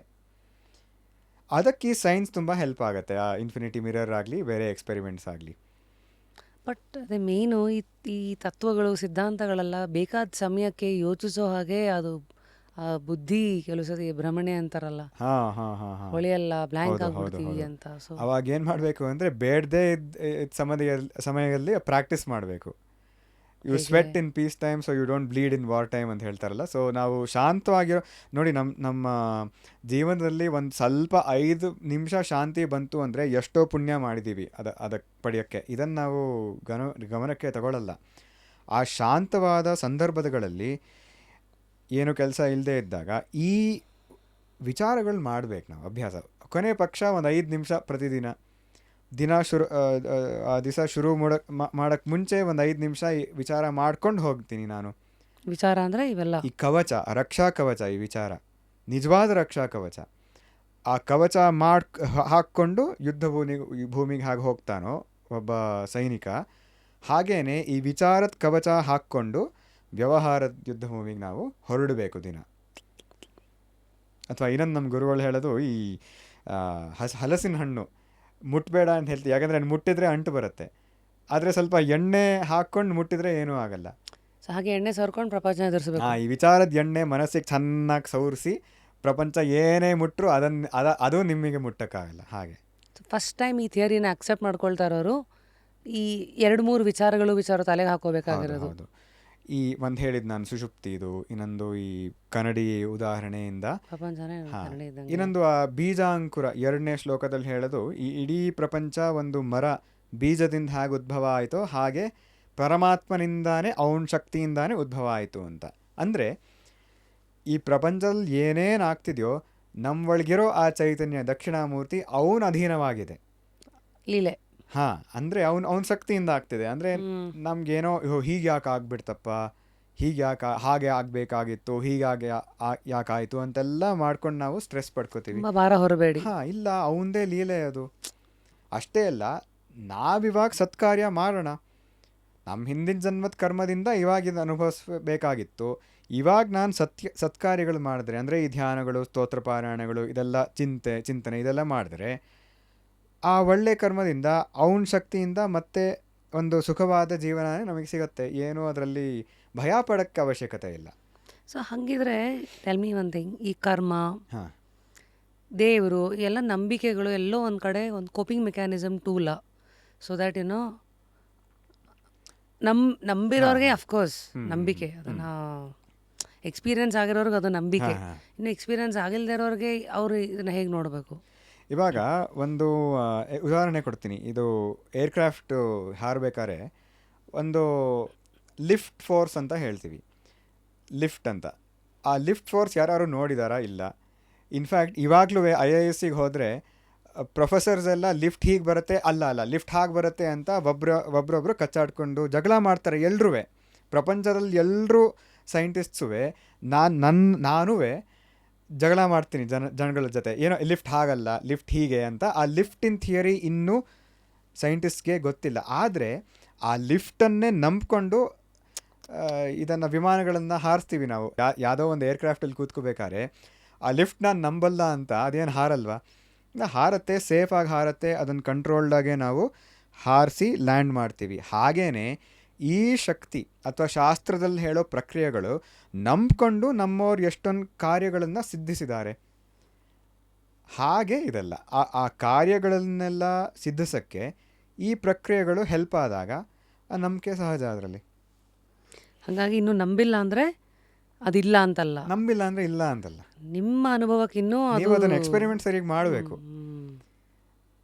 ಸೊ ಈಗ sense you got this up, ಎಲ್ಲ ನಂಬಿಕೆಗಳು, ಈಗ ದೇವರು ಮತ್ತು ಈ ಚೈತನ್ಯ, ಅದು ಏನೇ ಹೆಸರು ಕೊಡಿ ನೀವು, ಚೈತನ್ಯ, ಹಾಂ ಹೇಳಿ. ಅದನ್ನು ನಾನು ಅನುಭವಿಸಬೇಕಾದರೆ ನಾನು ಮಾಡಬೇಕಾಗಿರೋ ಕೆಲವು ವಿಚಾರಗಳು, ಲ್ಯಾಬ್ ಎಕ್ಸ್ಪೆರಿಮೆಂಟ್ಗಳು, ಈ ದೇಹ ಲ್ಯಾಬಲ್ಲಿ ಎಕ್ಸ್ಪೆರಿಮೆಂಟ್ಗಳು. ಯಾಕೆ ಆ ಚೈತನ್ಯ ಇದರಲ್ಲಿ 2 ಭಾಗ ಇದೆ. ಒಂದು ಸೈನ್ಸಲ್ಲಿ ಡಿಡಕ್ಷನ್ ಅಂತ ಹೇಳ್ತೀವಿ, ಇನ್ಫರೆನ್ಸ್ ಅಥವಾ ಡಿಡಕ್ಷನ್. ಡಿಡಕ್ಷನ್ ಇಂದ ಏನಾಗುತ್ತೆ ಅಂದರೆ ಅದರಲ್ಲಿ ಆ ವಸ್ತು ಇದೆ ಅಂತ ಹೇಳ್ತೀವಿ. ಫಾರ್ ಎಕ್ಸಾಂಪಲ್, ಒಂದು ರೇಡಿಯೋ ಆ್ಯಕ್ಟಿವ್ ಎಲಿಮೆಂಟ್ ಇದೆಯಾ ಅಂತ ಹೇಳೋಕ್ಕೆ ಕೆಲವು ಎಕ್ಸ್ಪೆರಿಮೆಂಟ್ಸ್ ಮಾಡ್ತೀವಿ, ಕ್ಲೌಡ್ ಚೇಂಬರು ಇತ್ಯಾದಿ. ಅದರಿಂದ ಏನು ನೋಡ್ತೀವೋ ಅದರಿಂದ ಹೇಳ್ತೀವಿ, ಓ ಅದು ಅದರಲ್ಲಿ ಇದೆ ಅಂತ. ಅದು ಕಾಣಲ್ಲ ನಮಗೆ. ಕಾಸ್ ಎಫೆಕ್ಟ್. ಹಾಂ, ಎಕ್ಸಾಕ್ಟ್ಲಿ, ಕಾಸ್ ಎಫೆಕ್ಟ್. ಸೊ ಹಾಗೇ ಈ ಮಡಿಕೆ, ಈ ದೀಪ ಎಕ್ಸಾಂಪಲ್ ತಗೊಂಡು ನಮ್ಮ ಇಂದ್ರಿಯಗಳು ಕೆಲಸ. ಯಾರೋ ಒಬ್ಬ ನಾಸ್ತಿಕ ದೇವರಲ್ಲಿ ಒಪ್ಪಲ್ಲ ಅಂತ ಹೇಳ್ತಾನೆ, ಒಳ್ಳೇದಪ್ಪ. ಈ 4ನೇ ಶ್ಲೋಕದ ಸ್ವಲ್ಪ ವಿಚಾರ ಮಾಡಿ ನೀನು. ನನ್ನ ಕಣ್ಣು ನೋಡ್ತಿದೆ, ಕಿವಿ ಕೇಳ್ತಿದೆ, ಇದೆಲ್ಲ ಅದರ ಚಟುವಟಿಕೆ ಮಾಡ್ತಿದೆ. ಯಾವುದರಿಂದ? ಯಾವುದೋ ಒಂದು ಶಕ್ತಿಯಿಂದ ಮಾಡಬೇಕದು. What if they argue anatomy? Anatomy ಶವದಲ್ಲೂ ಇದೆ. ಅದರಲ್ಲಿ ಏನಾರು ಆ ಶಕ್ತಿ ಪಡಿಸ್ತೀಯ ಅದಕ್ಕೆ? ಇಲ್ಲ. ಯೋಚನೆಗಳು ಎಲ್ಲಕ್ಕಿಂತ ಮುಖ್ಯ. ಅನಾಟಮಿಯಲ್ಲಿದ್ದರೂ ಆ ಚೈತನ್ಯದ ಸ್ಪರ್ಶ ಇಲ್ಲದೆ ಇದರಿಂದ ಆ ಕ್ರಿಯೆಗಳು ಆಗಲ್ಲ. ಇದರಿಂದ ಡಿಡಕ್ಷನ್ ಮೊದಲನೇ ಸ್ಟೆಪ್ ಏನಂದರೆ, ಸರಿ ನನ್ನಲ್ಲಿ ಆ ಚೈತನ್ಯ ಇದೆ, ಇಷ್ಟು ಗೊತ್ತಾಗತ್ತೆ. ಆಮೇಲೆ next step is the actual finding. ಅದು ಈ ಧ್ಯಾನ ಎಂಬ ಎಕ್ಸ್ಪೆರಿಮೆಂಟಿಂದ ಆಗುತ್ತೆ. ನಾನು 3 ಸ್ಟೆಪ್ ಧ್ಯಾನ ಯಾವ್ದು ಹೇಳಿದ್ನೋ ಅದನ್ನು ನಾವು ಮಾಡಿದಾಗ ದೇಹದಿಂದ ದೇಹದ ಚಲನೆ ಗಮನಿಸೋದು, ಅದಕ್ಕೆ ಆ ಶಕ್ತಿ ಕಾರಣ ಅಂತ ಮನಸ್ಸಿನಲ್ಲಿ ವಿಚಾರ ಚಿಂತೆ ಮಾಡೋದು, ಆ ಮನಸ್ಸಿಗೂ ಈ ಧ್ಯಾನ ಮಾಡೋಕ್ಕೆ ಎಲ್ಲಿನ ಶಕ್ತಿ ಬತ್ತು ಅಂತ ಮತ್ತೆ ಚಿಂತನೆ ಮಾಡಿದಾಗ ಆ ಚೈತನ್ಯದ ಸ್ಪರ್ಶ ನಮಗೆ ಖಡಾಖಂಡಿತವಾಗಿ ಆಗತ್ತೆ. ಆನಂದದ ಅನುಭವ ಒಳಗಡೆ ಆ ಬೇರೆ ಬೇರೆ ಶಕ್ತಿಗಳು, ನಾದ, ಬೇರೆ ಬೇರೆ ಥರ ಬೇರೆ ಬೇರೆ ಜನಕ್ಕೆ ಆ ಪರಮಾತ್ಮ ಪ್ರಕಟ ಆಗ್ತಾನೆ ಒಳಗಡೆಯಿಂದ. ಇದರಲ್ಲಿ ಏನೂ ಸಂದೇಹ ಇಲ್ಲ. ಮುಂದಿಂದು if you had to pick 3 ಮಿಸ್ಟೇಕ್ಸ್ಗಳು ಈ ಪ್ರಪಂಚ ಮಾಡ್ತಾ ಇರೋದು ಇನ್ ಇಂಟರ್ಪ್ರಿಟಿಂಗ್ ವೇದಾಂತ. ಮೊದಲನೇ ದೊಡ್ಡ ಮಿಸ್ಟೇಕು ಇದು ಯಾರ್ದೋ ಒಂದು ಮತ ಅಂತ. ಒಂದು ಯಾವುದೋ religion ಜಾತಿ ಅಂತ. ಧರ್ಮಕ್ಕೆ ಸಂಬಂಧಪಟ್ಟವರು ಹಾ, ಮಾತ್ರ ಮತ. ಮಾಡಬೇಕಾದಂಥದ್ದು. ಅಷ್ಟೇ ಇಲ್ಲ, ಇದು ಯಾರೋ ಒಂದು ಅದ್ವೈತಿಗಳು ಅಂತ ಮತ ಇದೆ ಅಂತ, ಅವ್- ಹಾಗಲ್ಲ ಇದು. ಅಂದರೆ ಈಗ ಇನ್ನೂ ಓಪನ್ ಆಗಿ ಹೇಳ್ಬೇಕಂದ್ರೆ ಕೆಲವು ಸತಿ ಬರೀ ಬ್ರಾಹ್ಮಣರಿಗೆ ಮಾತ್ರ ಸೀಮಿತ. ಅಷ್ಟೇ ಇಲ್ಲ, ಅವರಲ್ಲೂ ಇದು ಬರೀ ದ್ವೈತಿಗಳಿಗೆ, ಇದು ಇವ್ರಿಗೆಲ್ಲ ದ್ವೈತಿಗಳು ಶಂಕರಾಚಾರ್ಯರದ್ದು ಅಂದ್ರೆ ಅದೆಲ್ಲ ಅದ್ವೈತ, ಇವಾಗ ಏನೇನೋ ಮಧ್ವ, ಏರ್ಪೇರ್ಗಳು. ಹಾ ಹಾ ರಾಮ್ ಇವಾಗ ದ್ವೈತ, ಏನು ಅದ್ವೈತ. ಯಾರೇ ಒಬ್ಬ ಮನುಷ್ಯ ಇರಲಿ, ನಾಸ್ತಿಕ ಇರಲಿ, ಅವನಿಗೇನು ಬೇಕು? ಆನಂದ ಬೇಕು ಅಲ್ವಾ? ಅಷ್ಟೇ ಅಲ್ಲ, ಒಂದು ಸಾತಿಶಯವ ಅಂದರೆ ಅದಕ್ಕಿಂತ ಹೆಚ್ಚು ಒಂದು ಆನಂದ ಇದೆ ಅಂತ ಇರಬಾರ್ದು. ಎಲ್ಲದಕ್ಕಿಂತ ಹೆಚ್ಚಾದ, ಅದಕ್ಕಿಂತ ಒಂದು ಹೆಚ್ಚಿಲ್ಲ, ಆ ಥರ ಆನಂದ, ಇನ್ಫೈನೈಟ್ ಆನಂದ ಎಲ್ರಿಗೂ ಬೇಕು. ಇದ್ರಲ್ಲಿ ಏನೂ ಸಂದೇಹ ಇಲ್ಲ, ಏನೂ ಇಲ್ಲಿ ಭಿನ್ನಾಭಿಪ್ರಾಯ ಇಲ್ಲ. ಅಷ್ಟೇ ಅಲ್ಲ, ಆ ಆನಂದ ಬಿಟ್ಟು ಒಂದು, ಅಂದರೆ ಆನಂದ ಬಿಟ್ಟು ಒಂದು ಅಂದರೆ ದುಃಖ, ಇನ್ನೇನು ಆನಂದ ಬಿಟ್ಟು ದುಃಖ ಅಷ್ಟೇ. ಆನಂದ ಬಿಟ್ಟು ಒಂದು ವಸ್ತು ಇರಬಾರ್ದು, ಬರೀ ಆನಂದ ಎಲ್ರಿಗೂ ಬೇಕು. ಇದು ಇವಾಗಲೇ ಬೇಕು, ಇದು ನಿರಂತರವಾಗಿರಬೇಕಿದು. ಇದೇ ಅದ್ವೈತ. ಅದ್ವೈತ ಅಂದರೆ ಆನಂದ ಬಿಟ್ಟು ಒಂದಿಲ್ಲ ಅಂತ. ಸೊ ಆ ಅದ್ವೈತ ಅನ್ನೋದು ಎಲ್ಲರೂ ಬಯಸ್ತಾರೆ. ದ್ವೈತಿಗಳು ಬಯಸ್ತಾರೆ, ಬೌದ್ಧರು ಬಯಸ್ತಾರೆ, ಬೇರೆ ಬೇರೆ ಮತಗಳು ಬಯಸ್ತಾರೆ, ನಾಸ್ತಿಕನೂ ಬಯಸ್ತಾನೆ ಅದ್ವೈತವನ್ನು. ಸೊ ಆ ಅದ್ವೈತ ಭಾಷ್ಯಗಳು ಅದು ಸರಿ ತಪ್ಪು ಅಂತ ಯೋಚನೆ ಮಾಡೋ ಬದಲು ನನಗದು ಬೇಕೋ ಬೇಡವೋ ಅಂತ ಅದನ್ನು ಯೋಚನೆ ಮಾಡೋಣ ಮೊದಲಿಗೆ. ಮೀರಾಬಾಯಿ ಕೃಷ್ಣ ಭಕ್ತೆ. ಇದು ಈ ಕೃಷ್ಣ ಭಕ್ತಿ ಮಾರ್ಗದಲ್ಲಿ ಒಂದು ಆದರ್ಶ ಪುರುಷ ಅವರು, ಮೀರಾಬಾಯಿ. ವಾಟ್ ಶೀ ಡಿಡ್, ಅವ್ರಿಗೆ ಎಲ್ಲ ಕಡೆ ಬರೀ ಕೃಷ್ಣ ಕಾಣ್ತಿತ್ತು. ಅಷ್ಟೇ ಅಲ್ಲ, ಆ ಭಕ್ತೆಗೆ ಆ ಕೃಷ್ಣ ಯಾವುದೋ ಒಂದು ರೂಪ ಅಲ್ಲ, ಕೃಷ್ಣ ಅಂದರೆ ಆನಂದ, ಆನಂದ ಅಂದರೆ ಕೃಷ್ಣ, ನಂದು ಬಿಟ್ಟು ಆ ಕೃಷ್ಣ ಇರೋಕ್ಕಾಗಲ್ಲ. ಇದೇ ಅದ್ವೈತ ಅನ್ನೋದು. ಸೊ ಈ ಅದ್ವೈತ ಒಂದು ಮತ ಅಲ್ಲ, ಒಂದು ವಾದ ಮಾಡೋಕ್ಕೆ ವ್ಯಾಜ ಅಲ್ಲ.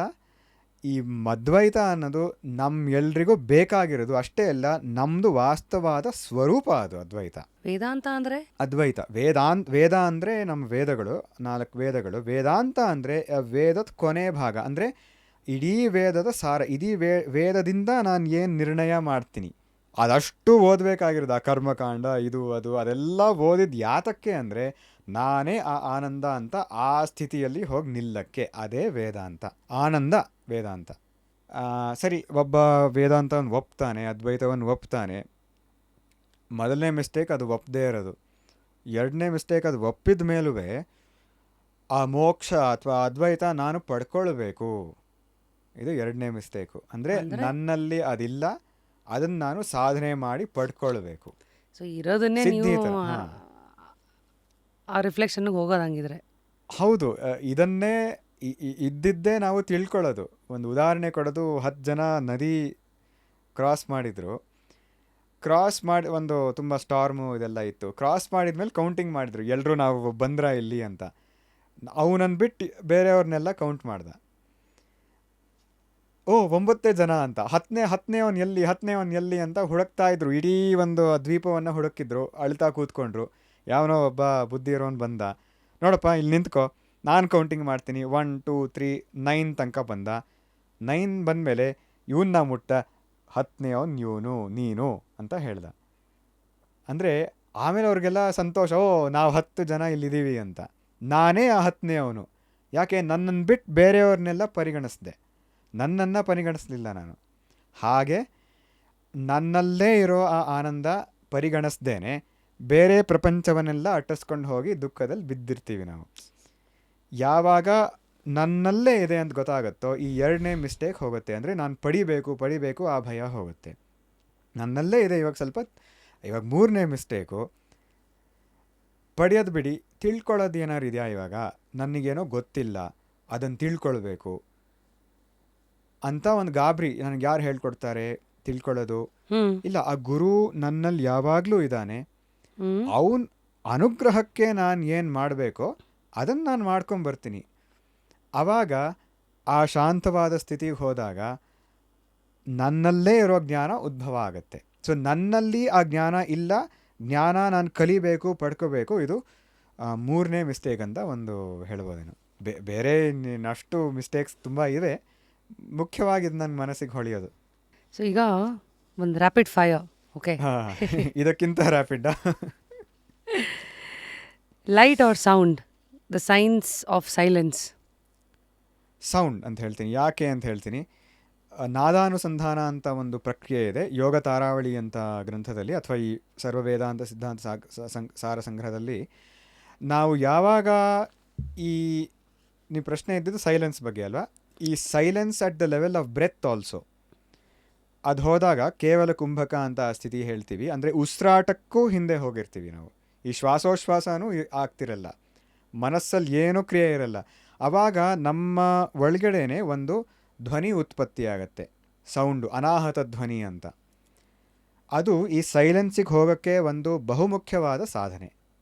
ಅನಾಹತ ಧ್ವನಿ ಅಂದರೆ ಇವಾಗ ಒಂದು ಧ್ವನಿ, ಆಹತ ಧ್ವನಿ ಅಂದರೆ ಏನು ಅಂದರೆ ಈ ಥರ ಎರಡು ಈ ಥರ ಒಟ್ಟಿಗೆ ಆಯಿತು ಧ್ವನಿ ಬಂತು, ಅಥವಾ ಒಂದು ಮರವನ್ನು ಮುರಿದೆ ಧ್ವನಿ ಬಂತು.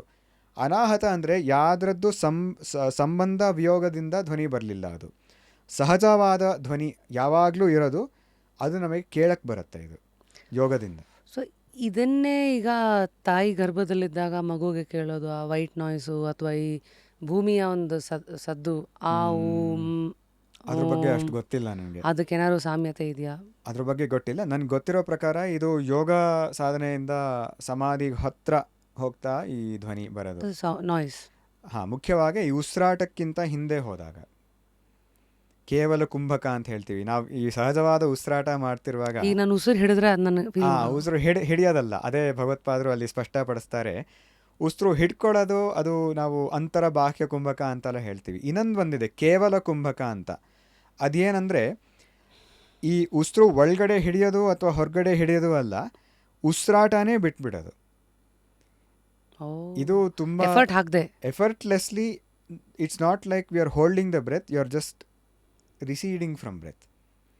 ಉಸಿರಾಟ ಮೊದಲಿಗೆ ತುಂಬ ಸೂಕ್ಷ್ಮ ಆಗ್ತಾ ಇವಾಗ ಹೀಗಿದೆ ನಮ್ಮದು, ತುಂಬ ಸೂಕ್ಷ್ಮ ಆಗ್ತಾ ಒಂದು ಸಾಮ್ಯವಾದ ಸ್ಥಿತಿ ಹೋಗುತ್ತೆ ಉಸಿರಾಟ. ಅದು ಈ ಕೇವಲ ಕುಂಭಕ ಅಂತ ಹೇಳುತ್ತೆ. ಇದು ಮನೋನಿಗ್ರಹ ಇದಕ್ಕೆ ತುಂಬ ಇಂಪಾರ್ಟೆಂಟು. ಮನೋನಿಗ್ರಹ ಅಂದರೆ ಮನಸ್ಸನ್ನು, ವೃತ್ತಿಗಳನ್ನು ಹಿಂದೆ ತಗೊಳ್ಳೋದು ಬರೀ ಧ್ಯಾನದ ಮೂಲಕ. ಇದು ಯಾರಿಗೆ ಅಟೈನ್ ಮಾಡೋಕ್ಕೆ ಸಾಧ್ಯ? ಈ 4ನೇ ಶ್ಲೋಕ ಧ್ಯಾನ ಮಾಡಿದ್ರೆ ಎಲ್ಲರೂ ಅಟೈನ್ ಮಾಡ್ಬೋದು.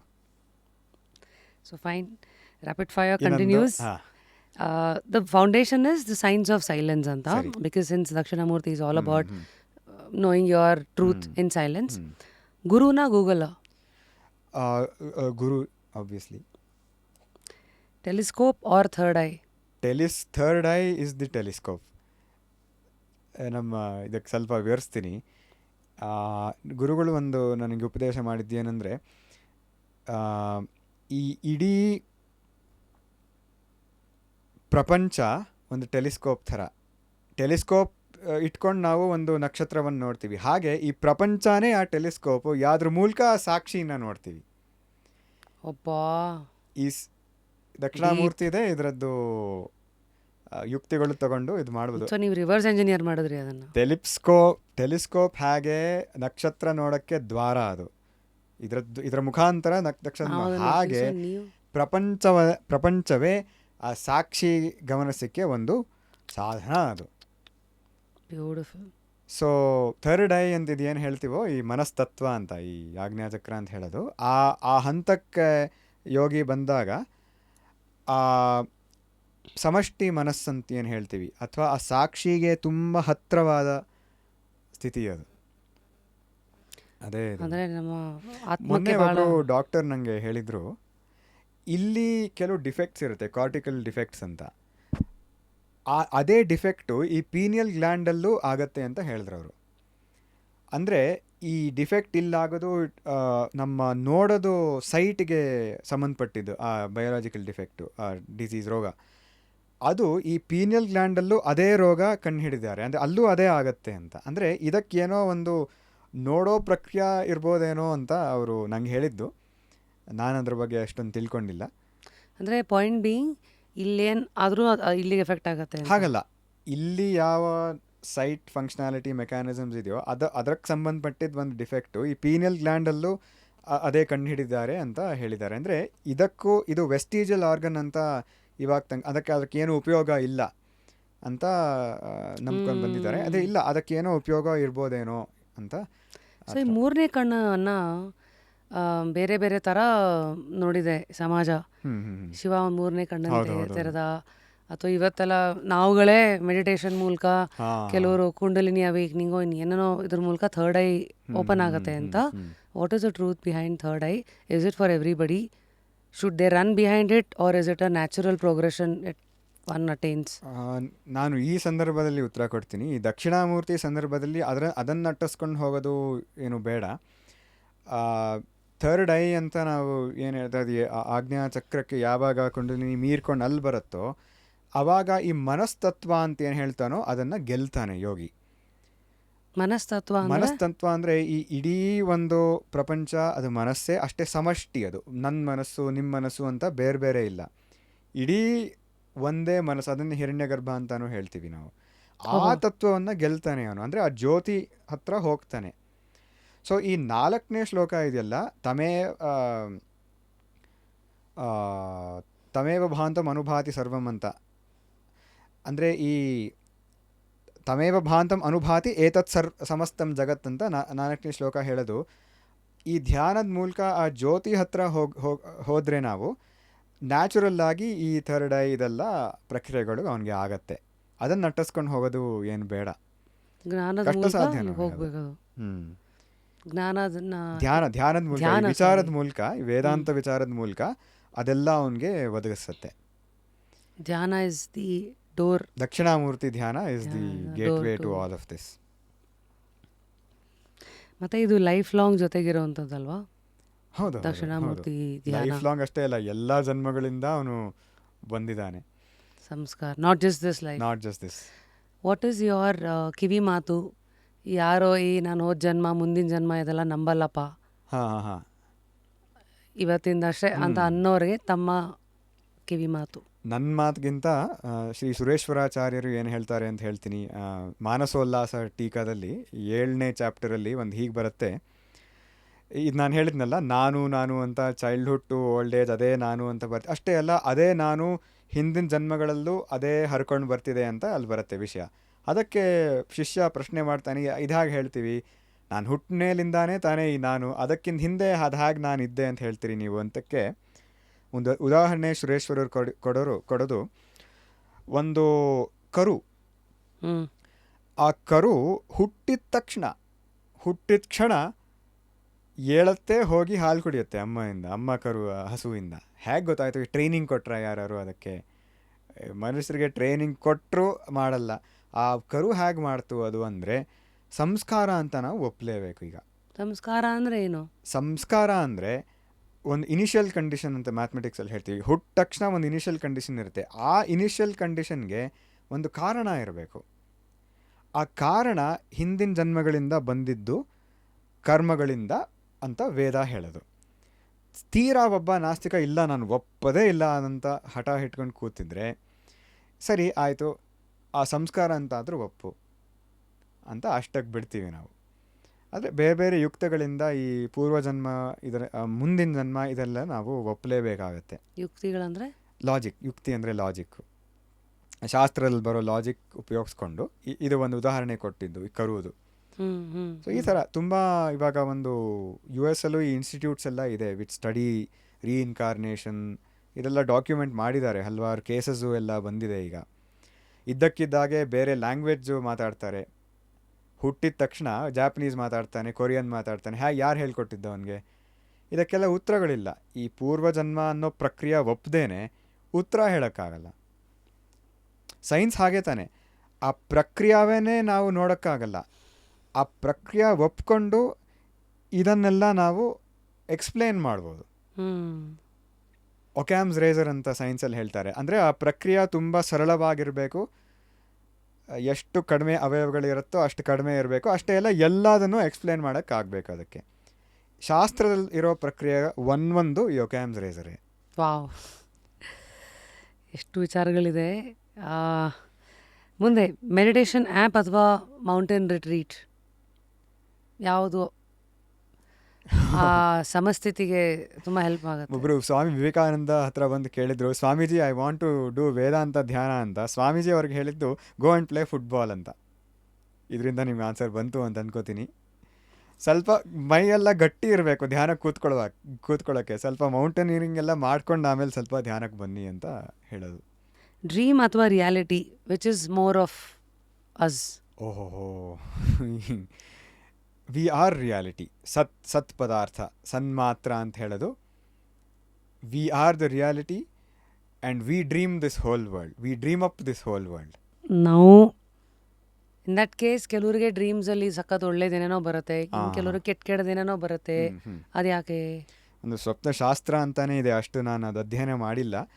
ಆದರೆ ಹೀಗೆ ಹೇಳ್ಬೋದು, ನಾವು ಇಡೀ ದಿನ ಯಾವುದನ್ನು ಮಾಡ್ತೀವೋ, ಯಾವ ಸಂಸ್ಕಾರಗಳು ಬಲವಾಗಿರುತ್ತೋ ಅದು ಡ್ರೀಮಲ್ಲಿ ಬರುತ್ತೆ, ಅಥವಾ ಅವ್ರ ಕರ್ಮದ ಅನುಸರಿಸ್ಕೊಂಡು ಬರುತ್ತೆ ಕೆಲವು ಡ್ರೀಮ್ಸು.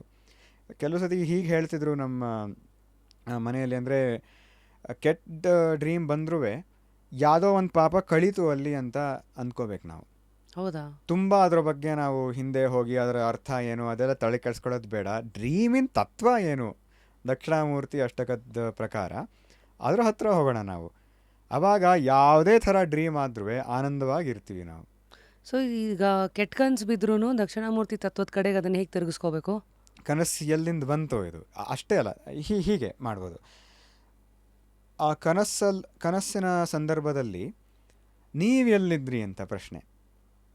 ಅಲ್ಲೊಂದು ದೇಹ ಇತ್ತು, ದೇಹಕ್ಕೆ ಏನೋ ನೋವಾಯಿತು ಅಂತ ಇಟ್ಕೊಳ್ಳಿ, ನೀವಾ ದೇಹ ಆಗಿರಲಿಲ್ಲ, ಹಾಗೆ ಎದ್ಮೇಲೆ ಅದಕ್ಕೆ ಏನೂ ಸಂಬಂಧ ಇರಲಿಲ್ಲ, ನೀವು ಎಲ್ಲಿದ್ರಿ, ಇದು ಒಂದು ಪ್ರಶ್ನೆ. ಅಷ್ಟೇ ಅಲ್ಲ, ಕನಸಲ್ಲಿ ಯಾವುದೋ ಒಂದು ನೋಡಿದ್ರಿ ನೀವು, ಮರ, ನಾಯಿ, ಇದು ಅದು ಅದೆಲ್ಲ, ಯಾವ ಬೆಳಕಿಂದ ನೋಡಿದ್ರಿ ಅಲ್ಲಿ ಒಂದು ಮಠ ಮಧ್ಯಾಹ್ನ ಸೂರ್ಯ ಇರ್ಬೋದಾಗಿತ್ತು ಕನಸಿನಲ್ಲಿ, ಅವನ ಬೆಳಕಿಂದ ನಾಯಿ ನೋಡಿದ್ರ ಇಲ್ವಲ್ಲ. ಆ ಕನಸಿನಲ್ಲಿರೋ ಸೂರ್ಯನಿಗೆ ಅವನು ಜಡ, ಅವನಿಗೇನೋ ಒಂದು ಚೈತನ್ಯ ಇಲ್ಲ. ಆ ಸೂರ್ಯನ ಬೆಳಕಿಂದ ಈ ನಾಯಿ ನೋಡಲಿಲ್ಲ, ನಿಮ್ಮ ಬೆಳಕಿಂದ ಸೂರ್ಯ, ನಾಯಿ, ಇಡೀ ಪ್ರಪಂಚ ಕಾಣ್ತು ಕನಸಿನಲ್ಲಿ. ಹಾಗೇನೆ ಜಾಗೃತವೇ, ಅಂದರೆ ಇಲ್ಲಿರೋ ಸೂರ್ಯ ಚಂದ್ರಗಳಿಂದ ಈ ಪ್ರಪಂಚ ಕಾಣಕ್ಕೆ ಬರ್ತಿಲ್ಲ, ಅಥವಾ ಎಲೆಕ್ಟ್ರಿಸಿಟಿಯಿಂದ ಇಲ್ಲ, ಅಂದರೆ ನಿಮ್ಮ ಬೆಳಕಿಂದ ಆ ಸೂರ್ಯನೂ ಕಾಣ್ತಿದ್ದಾನೆ. ಸೊ ಅಷ್ಟು ಬೆಳಕು ನಿಮ್ಮಲ್ಲಿದೆ ಅಂತ ಈ ಸ್ವಪ್ನದ ಪ್ರಕ್ರಿಯೆಯಿಂದ, ಉದಾಹರಣೆಯಿಂದ ದಕ್ಷಿಣಾಮೂರ್ತಿ ತತ್ವ ನಮಗೆ ಬರುತ್ತೆ. ಕಷ್ಟ, ಹೆವಿ ಕಾನ್ಸೆಪ್ಟ್ಸ್, ನಿಧಾನಕ್ಕೆ ಹೆಜ್ಜೆ ಇಟ್ಟು ಬೇಬಿ ಸ್ಟೆಪ್ಸಲ್ಲಿ ಹೋಗ್ಬೇಕು ನಾವು. ಅಂದರೆ ಒಂದು ವಿಶ್ವಂ ದರ್ಪಣ ದೃಶ್ಯಮಾನ ನಗರಿ, ಇದನ್ನು ಮತ್ತೆ ವಿಚಾರ ಮಾಡಬೇಕು. ಆಮೇಲೆ ನಮ್ಮದೇ ಸ್ವಪ್ನ ನಮ್ಮ ಮನಸ್ಸಿಗೆ ತೊಗೊಂಬರ್ಬೇಕು. ಹೀಗೆ ಇವಾಗ ನಾನು ಕೂತಿರೋದು ಇದು ಸ್ವಪ್ನದಲ್ಲಿ ಆಗ್ತಿರ್ಬೋದು, ನಾನು ಇಲ್ಲಿ ಮುಂಚೆ ಬಂದಿದ್ದೆ, ಸೊ ಅದೇ ಇವಾಗ ಡ್ರೀಮ್ ಥರ ಆಗ್ತಿರ್ಬೋದು. ಸೊ ಈ ಡ್ರೀಮಲ್ಲಿ ನಾನು ಎಲ್ಲಿದ್ದೀನಿ ಅಷ್ಟೇ ಸಾಕು. Lastly, if our mind were a lab, ಅಂದರೆ ಈಗ ಮೈಂಡನ್ನು ಮಾತ್ರ ಲ್ಯಾಬ್ ಅಂತ ಕೂರ್ಸೋಣ, ಏನೋ our whole body is a lab. But if mind were a lab, what experiment should today's youngsters run on it? Very good question. Thank you. Searching for the ananda that comes in the mind. I think that's the most vital experiment. ಮನಸ್ಸಿನಲ್ಲಿ ಯಾವಾಗ ಸಂತೋಷ ಇದೆಲ್ಲ ಬರುತ್ತೋ ಅದು ಎಲ್ಲಿಂದ ಬಂತು ಅಂತ, ಯಾಕೆ ಬಂತು, ದ್ಯಾಟ್ ಈಸ್ ಅ ಮುಖ್ಯವಾದ ಎಕ್ಸ್ಪೆರಿಮೆಂಟು. ಇದು ಒಂದು, ದಿಸ್ ಈಸ್ ಒನ್ ಥಿಂಗ್. ಇನ್ನೊಂದು ವೆರಿ ನೈಸ್ ಎಕ್ಸ್ಪೆರಿಮೆಂಟ್, ಇದು ನಿಜವಾದ ಎಕ್ಸ್ಪೆರಿಮೆಂಟ್. ಲೈಕ್ ಮೈಂಡು ಸೈಲೆನ್ಸ್ಗೆ ಹೋಗ್ತಾ ಏನೇನು ಅನುಭವಗಳು ಬರ್ತಿದೆ ಅಂತ ಗಮನಿಸ್ಬೋದು. ಈ ಎಕ್ಸ್ಪೆರಿಮೆಂಟ್ ಹೇಗೆ ಮಾಡೋದು ಅಂದರೆ ಉಸಿರಾಟದ ಮೂಲಕ. ಉಸಿರಾಟವನ್ನು ಯಾವಾಗ ನಾವು ನಿಯಂತ್ರಣಕ್ಕೆ ತಗೊಂಬರ್ತೀವೋ ಶಾಂತತೆ ಕಡೆಗೆ, ಮನಸ್ಸು ಅದನ್ನು ಅನುಸರಿಸ್ಕೊಂಡು ಒಂದು ಶಾಂತವಾದ ಸ್ಥಿತಿಗೆ ಹೋಗುತ್ತೆ. ಬೇರೆ ಥರ ಎಕ್ಸ್ಪೆರಿಮೆಂಟ್ ಮಾಡ್ಬೋದು. ಉಸಿರಾಟ ಯಾವಾಗ ತುಂಬ ವೇಗವಾಗಿದೆಯೋ ಅಥವಾ ಒಂಥರ ವಿಚಲಿತವಾಗಿದೆಯೋ ಅವಾಗ ಮನಸ್ಸು ವಿಚಲಿತವಾಗಿರುತ್ತೆ. ಸೊ ಮನಸ್ಸಿನಲ್ಲಿ ಯಾವಾಗ ಅದೆಲ್ಲ ಆಗ್ತಿದೆಯೋ ಇವಾಗ ನಾನು ಉಸಿರಾಟ ಹೇಗಿದೆ ಅಂತ ಗಮನಿಸ್ಬೋದು. ಇದು is another experiment. Too much, I guess it was beautiful. ಹಂಗಿದ್ರೆ today understanding Vedanta through the bigger lens of Dakshinamurthy stotra, ಮತ್ತು ಸೈನ್ಸ್ಗೂ ಸ್ಪಿರಿಚುಯಾಲಿಟಿಗೂ ಮತ್ತು ನಮ್ಮ ಕಾನ್ಷಿಯನ್ಸ್ಗೂ ಒಂದು ಟ್ರಯಾಂಗಲ್ ಇದರಲ್ಲಿ ಸಿಕ್ಕ ಸಮಯದಲ್ಲಿ you helped us understand these huge concepts. It's all about reflection and remembering these reflections. And using ನಮ್ಮದೇ ಆದಂಥ ಒಂದು body as a lab so that with the attention will have to keep exploring and continue the journey of life. So amazing Ashutosh ಅವರೇ. And lastly ಇನ್ನು ಈ ಜನಗಳ doubts ಎಲ್ಲ ಇರುತ್ತಲ್ಲ, if they want to take ನಿಮ್ಮ help, are you available through mails ಅಥವಾ phone?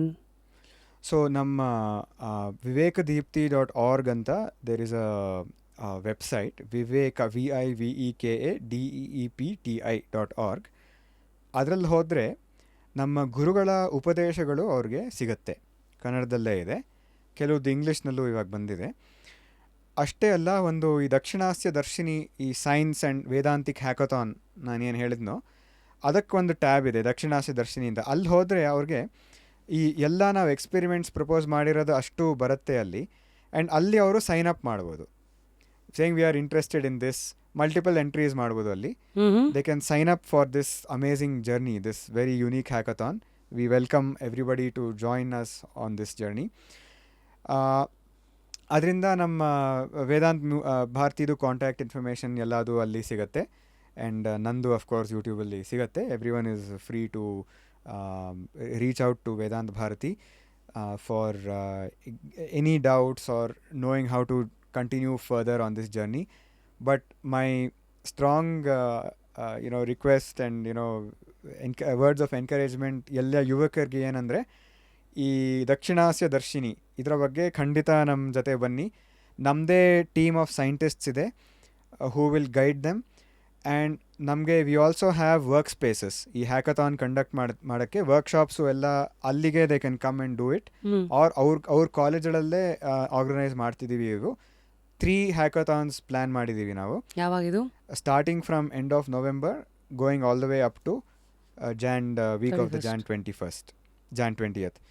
So up till the maybe 1 week before Jan 31st, we want to complete all the exhibits. So ಏನೇ guidance ಬೇಕಿದ್ದರೂ ನಾವು ಕೊಡ್ತೀವಿ ಅವ್ರಿಗೆ. ತತ್ವದ ಬಗ್ಗೆನೂ ಅವ್ರಿಗೆ ಹೇಳ್ಕೊಡೋದು, ಅದ್ರ ಬಗ್ಗೆ ಬೇರೆಯವ್ರಿಗೆ ಹೇಳೋಕ್ಕೆ ನಾವು ಟ್ರೈನಿಂಗು ಇಷ್ಟೆಲ್ಲ ಮಾಡ್ತೀವಿ. Only thing we want from them is just curiosity. Amazing. So ವೆಬ್ಸೈಟಲ್ಲಿ ಜಾಸ್ತಿ ಇನ್ಫಾರ್ಮೇಷನ್ ಇರುತ್ತೆ. ಆ್ಯಂಡ್ ಇದು ಯಾವ ವಯಸ್ಸಲ್ಲಿರೋರಿಗೆ ಎಕ್ಸಿಬಿಟ್ಸ್ ಎಲ್ಲ 10th ಆದಮೇಲೆ ಟಿಲ್ ಇವನ್ 45 years. ಓ ಲವ್ಲಿ. ಸೊ ಈ Jan 31st ಇವೆಂಟ್ ನಡೀತಾ ಇರೋದು ಪ್ಯಾಲೇಸ್ ಗ್ರೌಂಡ್ಸಾ? ಸೊ ಅವತ್ತು ಏನೇನಿರುತ್ತೆ ಇವೆಂಟ್ಸಲ್ಲಿ, ಯಾರ್ಯಾರು ಬರ್ತಾ ಇದ್ದಾರೆ? ಇನ್ನೂ ಅದರ ಸ್ವರೂಪ ಇನ್ನೂ ತೀರ್ಮಾನ ಆಗಿಲ್ಲ. ಆದರೆ ಮುಖ್ಯವಾಗಿ ಈ ದಕ್ಷಿಣಾಮೂರ್ತಿಯ ಸಮರ್ಪಣೆ ಆಗುತ್ತೆ ಸಾಮೂಹಿಕವಾಗಿ. ಸಮರ್ಪಣೆ ಅಂದರೆ ಎಲ್ಲರೂ ಪಾರಾಯಣ ಮಾಡ್ತಾರೆ. ಪಾರಾಯಣದ ಸಂದರ್ಭದಲ್ಲಿ ಕಲ್ತಿರೋ ವಿಚಾರಗಳ ಧ್ಯಾನನೂ ಮಾಡ್ಬೋದು ಅಲ್ಲಿ. ಅದಾದಮೇಲೆ ಇನ್ನೊಂದು ಸೆಕ್ಷನ್ನಲ್ಲಿ ಪ್ಯಾಲೇಸ್ ಗ್ರೌಂಡ್ಸಲ್ಲಿ ಈ ಸೈಂಟಿಫಿಕ್ ಆ್ಯಂಡ್ ವೇದಾಂತ ಎಕ್ಸಿಬಿಷನ್ನು ನಡೆಯುತ್ತೆ ಅಲ್ಲಿ. ಸೊ ಇದು main 2 things that are planned for 31st Jan. Amazing. Life ಅನ್ನೋದು keeps making you explore the unknown, ಅಥವಾ at times realising that you know everything. Either it is learning or unlearning. So if I ask you, ಈ phase of ನಿಮ್ಮ life ಏನು ಮಾಡ್ತಾ ಇದ್ದೀರಾ ಅಶುತೋಷ್? ಇವಾಗ ನನಗೆ ಖಂಡಿತವಾಗಿ ಗೊತ್ತಾಗಿದೆ, ನನಗೆ ಏನೂ ಗೊತ್ತಿಲ್ಲ ಅಂತ, ತೀರಾ ಏನೂ ಗೊತ್ತಿಲ್ಲ ಅಂತ. ಒಂದು ಚೂರು ಸಾಸಿವೆ ಕಾಳಷ್ಟು ಗೊತ್ತು ಅಷ್ಟೇ. ಎಲ್ಲ ಒಂದು ಗುರುಗಳ ಸಾನ್ನಿಧ್ಯದಲ್ಲಿ ಅವರ ಅನುಗ್ರಹದಿಂದ ನನಗೆ ಇನ್ನೂ ಅಷ್ಟೊಂದು ಮಾಡೋ ಕೆಲಸಗಳು ಇದೆ. ವೇದಾಂತ ಭಾರತಿ ಕಾರ್ಯಕರ್ತನಾಗಿ ಇನ್ನೂ ಸುಮಾರು ಸೇವೆಗಳು ಗುರುಗಳ ಸೇವೆಗಳು ಸಮಾಜದ ಸೇವೆ ಮುಖ್ಯವಾಗಿ ಮಾಡೋಕ್ಕೆ ನನಗಿದೆ. ಆ ಒಂದು ಸ್ಥಿತಿಗೆ ಬಂದಿದ್ದೀನಿ. ಅಷ್ಟೇ ಅಲ್ಲ, ನನಗೆ ಇನ್ನೂ ಭಾಷ್ಯಗಳು ಓದಬೇಕು ಅಂತ ಒಂದು ಕ್ಯೂರಿಯಾಸಿಟಿನೂ ಇದೆ ಇವಾಗ. ಭಾಷೆಗಳಂದ್ರೆ ಶಂಕರ್ ಭಾಷ್ಯ, ಉಪನಿಷತ್ ಭಾಷ್ಯ, ಗೀತಾ ಭಾಷ್ಯ. ಈ ವೇದಕ್ಕೆ ಒಂದು ಕಾಮೆಂಟ್ರಿ ಅಂತ, ಅಂದರೆ ವೇದಗಳಲ್ಲಿ ತುಂಬ ಸಂಕ್ಷೇಪವಾಗಿ ಏನು ಹೇಳಿದೆಯೋ ಅದನ್ನೇ ವಿಸ್ತಾರವಾಗಿ ನಮಗೆಲ್ಲ ಅರ್ಥ ಮಾಡ್ಕೊಳ್ಳೋ ಥರ ಭಾಷ್ಯ ಅಂತ ಬರೆದಿದ್ದಾರೆ. ಇದು ಯಾರು ಬರೆದಿರೋದು? ಭಗವತ್ಪಾದರ ಶಿಷ್ಯರು, ಮುಖ್ಯವಾಗಿ ಸ್ವಾಮಿ ವಿದ್ಯಾರಣ್ಯರು, ಆಮೇಲೆ ಬೇರೆ ಶಂಕರಾಚಾರ್ಯರ ಶಿಷ್ಯರಿಂದ ಇದು ಹರಿಕೊಂಡು ಬರ್ತಿದೆ. ಇದು ದಕ್ಷಿಣಾಮೂರ್ತಿ ಅಷ್ಟಕಕ್ಕೆ ಒಂದು ಮಾನಸೋಲ್ಲಾಸ ಅಂತ ವ್ಯಾಖ್ಯಾನ ಇದೆ. ಅದು ಸುರೇಶ್ವರಾಚಾರ್ಯರು ಅಂತ, ಶೃಂಗೇರಿ ಪರಂಪರೆಯಲ್ಲಿ ಮೊದಲನೆಯ ಜಗದ್ಗುರುಗಳು. ಅವರೇ ಬರೆದಿದ್ದಾರೆ. ಸೊ ಈ ಎಲ್ಲ ಗ್ರಂಥಗಳನ್ನು ಇನ್ನೂ ಓದಬೇಕು, ಟೈಮ್ ಜಾಸ್ತಿ ಇದಕ್ಕೆ ಕೊಡಬೇಕು ಅಂತಾನೆ ನಂದು ಮನಸ್ಸಿವಾಗಿದೆ. ಆಮೇಲೆ ಸಮಾಜಕ್ಕೆ, ಯುವಕರಿಗೆ ನಮ್ಮ ಗುರುಗಳ ಸಂದೇಶ ನಾನು ತಲುಪಿಸೋಕ್ಕೆ ಆಗತ್ತಾ ಅಂತ. ನಾನು ಬರೀ ಒಂದು ಹಾಲು ಪ್ಯಾಕೆಟ್ ಥರ ಅಷ್ಟೇ.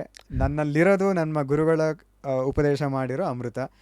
ಅದನ್ನು ಎಲ್ರಿಗೂ ನಾನು ಎಷ್ಟು ಅರ್ಥ ಆಗುತ್ತೋ ಇಲ್ವೋ ಅದು ಒಂದು ಭಾಗ, ಅದಾಗದೇ ಇದ್ರೂ ಬೇರೆಯವ್ರಿಗೆ ಇದನ್ನು ಹಂಚಬೇಕು ಅಂತ ನಂದು ಜೀವನದ ಗುರಿ. ಅಮೇಝಿಂಗ್. ಸಮುದ್ರ ಅಲ್ಲಿದೆ ಕೇಳಬೇಕೀಗ ನಾನು, ಕ್ಷೀರ ಸಮುದ್ರ. ನೀವೇ ಅದು ಅಂತ ಇನ್ ದಿಸ್ ಎಲ್ಲವೂ ಇಟ್ಸ್ ಅ ಕಲೆಕ್ಟಿವ್ ಎಲ್ಲವೂ consciousness. So amazing, keep going, more power to you. And I think it's an ಅಭ್ಯಾಸ ನಮ್ಮ ಶೋನಲ್ಲಿ ಬರೋವಂಥ ಪ್ರತಿ ಗೆಸ್ಟ್ಗೂ ಒಂದು ಬುಕ್ ಕೊಡೋದು. ಓಕೆ. ಅಂದರೆ ಈ ಜಸ್ಟ್ ಕ್ಯೂರಿಯಸ್ ಜಾಗ ಸಾಕಷ್ಟು ಕುತೂಹಲಗಳನ್ನು ಎಕ್ಸ್ಪ್ಲೋರ್ ಮಾಡಿರುವಂತಹ ನೋಡಿದ್ದೀನಿ ಎಲ್ಲ ವ್ಯಕ್ತಿತ್ವಗಳ ಒಂದು ಬೀಡಿದು. ಸೊ ಇಲ್ಲಿಗೆ ಆತ್ಮನ್ಯನ್ ರವಿ ಅಂತ ಅವ್ರು ಎಲ್ಲಿವರೆಗೂ ಅಂದರೆ ಈಗ ಕಿಡ್ಸ್ ಕ್ಯಾಂಪಲ್ಲಿ ಫೌಂಡರ್ ಆಗಿದ್ದಾಗ ಅವ್ರ ಐಡೆಂಟಿಟಿ ರವಿ ಮೆಲ್ವಾನಿ ಅಂತ ಇದ್ದಿದ್ದು. ಅವ್ರಿಗೆ ಅವೇಕ್ನಿಂಗ್ ಎಲ್ಲ ಆದಮೇಲೆ ನಾವು ಅವ್ರ ಐಡೆಂಟಿಟಿನೂ ಸೈಡಿಗೆ ಇಟ್ಟವರು ಆತ್ಮನ್ ಇನ್ ರವಿ ಅಂತ. ಸೊ ಈಗ ಅವರು ಪುಸ್ತಕಗಳನ್ನು ಸಾಕಷ್ಟು ಏನು ಬರೆದಿದ್ದಾರೆ. ಇಲ್ಲಿ ಬಂದಿದ್ದಾಗ ಎಲ್ಲರಿಗೂ ಪುಸ್ತಕಗಳನ್ನು ಕೊಡಿ ಅಂತ ಸಾಕಷ್ಟು ಪುಸ್ತಕಗಳನ್ನು ಕೊಟ್ಟು ಹೋಗಿದ್ದಾರೆ. ಅದರಲ್ಲಿ ಒಂದು God is not God, God is SIP, supreme immortal power ಅಂತ ಒಂದು ಬುಕ್ ಬರೆದಿದ್ದಾರೆ. I don't know what his reflections. As to I think God ಬಗ್ಗೆ ಸಿಪ್ಪು ಮಾಡ್ಬೋದು, ಗಾಸಿಪ್ಪು ಮಾಡ್ಬೋದು. ಇಟ್ಸ್ ಗಾಡ್ ಅಲ್ವಾ, so you can never. But very nice to know. ಈ ಥರ ಒಂದು ಲೌಕಿಕ ಜೀವನವನ್ನು ಬಿಟ್ಟು ಅಧ್ಯಾತ್ಮಕ್ಕೆ ಯಾರು ಬಂದಿದ್ದಾರೆ ಅಂದರೆ ಅದು ಪರಮ ಸಂತೋಷ ಕೇಳಕ್ಕೇನೆ. ಹಾಗಾಗಿ ಅದು ಏನು ಕಿಡ್ಸ್ ಕ್ಯಾಂಪು, ಕೆಂಪ್ ಫೋರ್ಟು ಆ ಥರದ ಲೆವೆಲನ್ನಲ್ಲೂ ದಾಟಿ ಅದಾದಮೇಲೆ ಈ ವಾಂಟೆಡ್ ಟು ಡೂ ಫುಲ್ ಕೆಂಪ್ ಸಿಟಿ. ಆವಾಗ ಗುರುಗಳ ಯಾವುದೋ ಒಂದು ಇದಾಗಿ ಅವೇಕನಿಂಗ್ ಆಗಿ, ಬಿಕಾಸ್ ಅದಕ್ಕೆ ಕೊನೆಯೇ ಇಲ್ಲ ದುಡ್ಡು ಅದೆಲ್ಲ ವಿಚಾರಕ್ಕೆ ಅಂತ ಬಂದಾಗ ಅದೆಲ್ಲ ತೊರೆದು. ಬಟ್ ಆದರೂ ಇವತ್ತಿಗೆ ಈ ನಾವೇನು ಓಲ್ಡ್ ಏರ್ಪೋರ್ಟ್ ರೋಡಲ್ಲಿ ದೊಡ್ಡ ಶಿವನ್ ದೇವಸ್ಥಾನ ನೋಡ್ತೀವಿ, ಎಲ್ಲ ಅವ್ರದ್ದೇ. ಆ್ಯಂಡ್ ಸೊ ಹೀಗೆ ಐ ಥಿಂಕ್ ನಾನಾರ್ಜನೆ ಮುಂದುವರಿತಾ ಇದೆ through his writings and teachings. So here I give the book to you while I write something for you. ನೀವು ಕೊನೆಯದಾಗಿ 3 ವ್ಯಕ್ತಿತ್ವಗಳನ್ನು ನಾಮಿನೇಟ್ ಮಾಡಿ ಯಾರನ್ನು ನಾವು ಜಸ್ಟ್ ಕ್ಯೂರಿಯಸ್ ಕನ್ನಡದಲ್ಲಿ ಕರೆಸ್ಬೇಕು. ನನಗೆ ಎಕ್ಸಾಕ್ಟಾಗಿ ಈ ಥರ ಮನಸ್ಸಿಗೆ ಬರ್ತಿಲ್ಲ. ಒಬ್ಬರು ಶತಾವಧಾನಿ ಗಣೇಶ್ ಅಂತ ಇದ್ದಾರೆ. ಅವರು ಸುಮಾರು ವೇದಾಂತ, ವ್ಯಾಕರಣ, ಶತಾವಧಾನಿ ಅಂದರೆ ಅವ್ರದ್ದು ಸಾಮರ್ಥ್ಯನೂ ಅಷ್ಟು. ಸೊ ಅವರು may be interesting for the show. ಒಂದು ವ್ಯಕ್ತಿ ನನಗೆ ಮನಸ್ಸಿಗೆ ಬಂದಿದ್ದು. ಹಲವಾರು ವಿದ್ವಾಂಸಗಳಿದ್ದಾರೆ ಅಥವಾ ಯೋಗ ಪ್ರಾಕ್ಟೀಸ್ ಮಾಡಿರೋರು.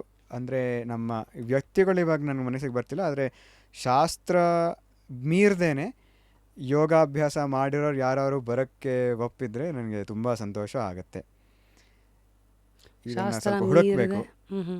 ಅಂದರೆ ಇವಾಗ ಯೋಗ ಅಂತ ಏನೇನೋ ಇವಾಗ ಬಂದಿದೆ.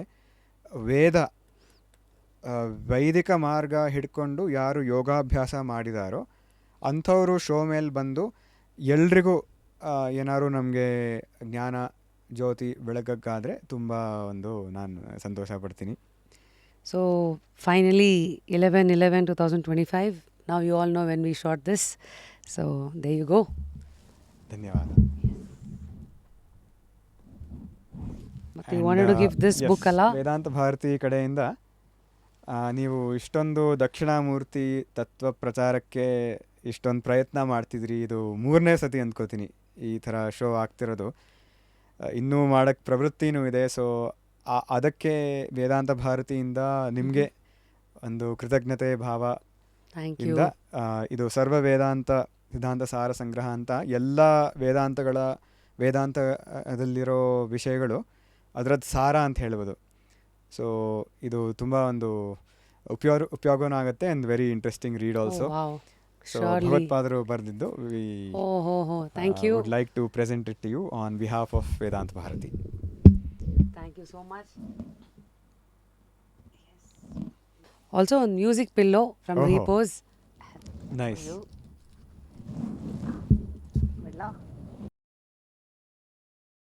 And a happy ball. Yes. Thank you. So I guess ಸಾಕಷ್ಟು ವಿಚಾರಗಳನ್ನೆಲ್ಲ ಮಾತಾಡಿದ್ಮೇಲೆ ಕೊನೆಗೆ ಏನಪ್ಪ ಎಂಡ್ ನೋಟ್ ಕೊಡೋದು, ಪ್ರತಿಯೊಂದು ವ್ಯಕ್ತಿ ಜೊತೆಗೆ ಆ ಒಂದು ಮಾತಿನ ಒಂದು ಚಕಮಕಿನಲ್ಲಿ ಸಾಕಷ್ಟು ಜ್ಞಾನಾರ್ಜನೆಗೆ ದಾರಿ ಮಾಡಿಕೊಟ್ಟಿರುವಂಥ ಒಂದು ಏನೋ ಸಂವಾದ ಇದು. ಹಾಗಾಗಿ ಕೊನೆಯದಾಗಿ ನಿಮ್ಮನ್ನು ಕೇಳೋದು, ಆಫ್ಟರ್ ಟುಡೇ ನಿಮ್ಮನ್ನು ನೀವು ಹೇಗೆ ನೋಡ್ತೀರಾ, ಪ್ರಪಂಚನ ಹೇಗೆ ನೋಡ್ತೀರಾ, ಯಾಕೆ ನೋಡ್ತೀರಾ, ಇವೆಲ್ಲವನ್ನು ಬಹಳ ಸೂಕ್ಷ್ಮವಾಗಿ ಗಮನಿಸಿ. ಆ್ಯಂಡ್ ಪ್ರತಿಯೊಂದು ಎಪಿಸೋಡ್ ಮುಗಿದ ಮೇಲೂ takeaways from that episode ಏನು ಅಂತ ಖಂಡಿತ make a note, plus act upon it and revisit. So ಆಮೇಲೆ ಯಾವುದಾದ್ರು ಪ್ರಶ್ನೆಗಳಿತ್ತಂದರೆ, ಇನ್ನೂ ನಿಮಗೆ ಸರಿಯಾಗಿ ಉತ್ತರ ಸಿಗದ ಪ್ರಶ್ನೆಗಳಿದ್ದಾಗ ಖಂಡಿತ ಅವ್ರನ್ನ ಡೈರೆಕ್ಟಾಗಿ ಅವರಿಗೆ ಬರೀಬೋದು, ಇನ್ಸ್ಟಾದಲ್ಲಿ ಸಂಪರ್ಕಿಸ್ಬೋದು. ಮತ್ತು ಆ ದಾರಿ ಕುತೂಹಲ ನಿಮ್ಮನ್ನು ಎಲ್ಲೆಲ್ಲಿ ಕರ್ಕೊಂಡು ಹೋಗುತ್ತೆ, let your curiosity flow and follow it.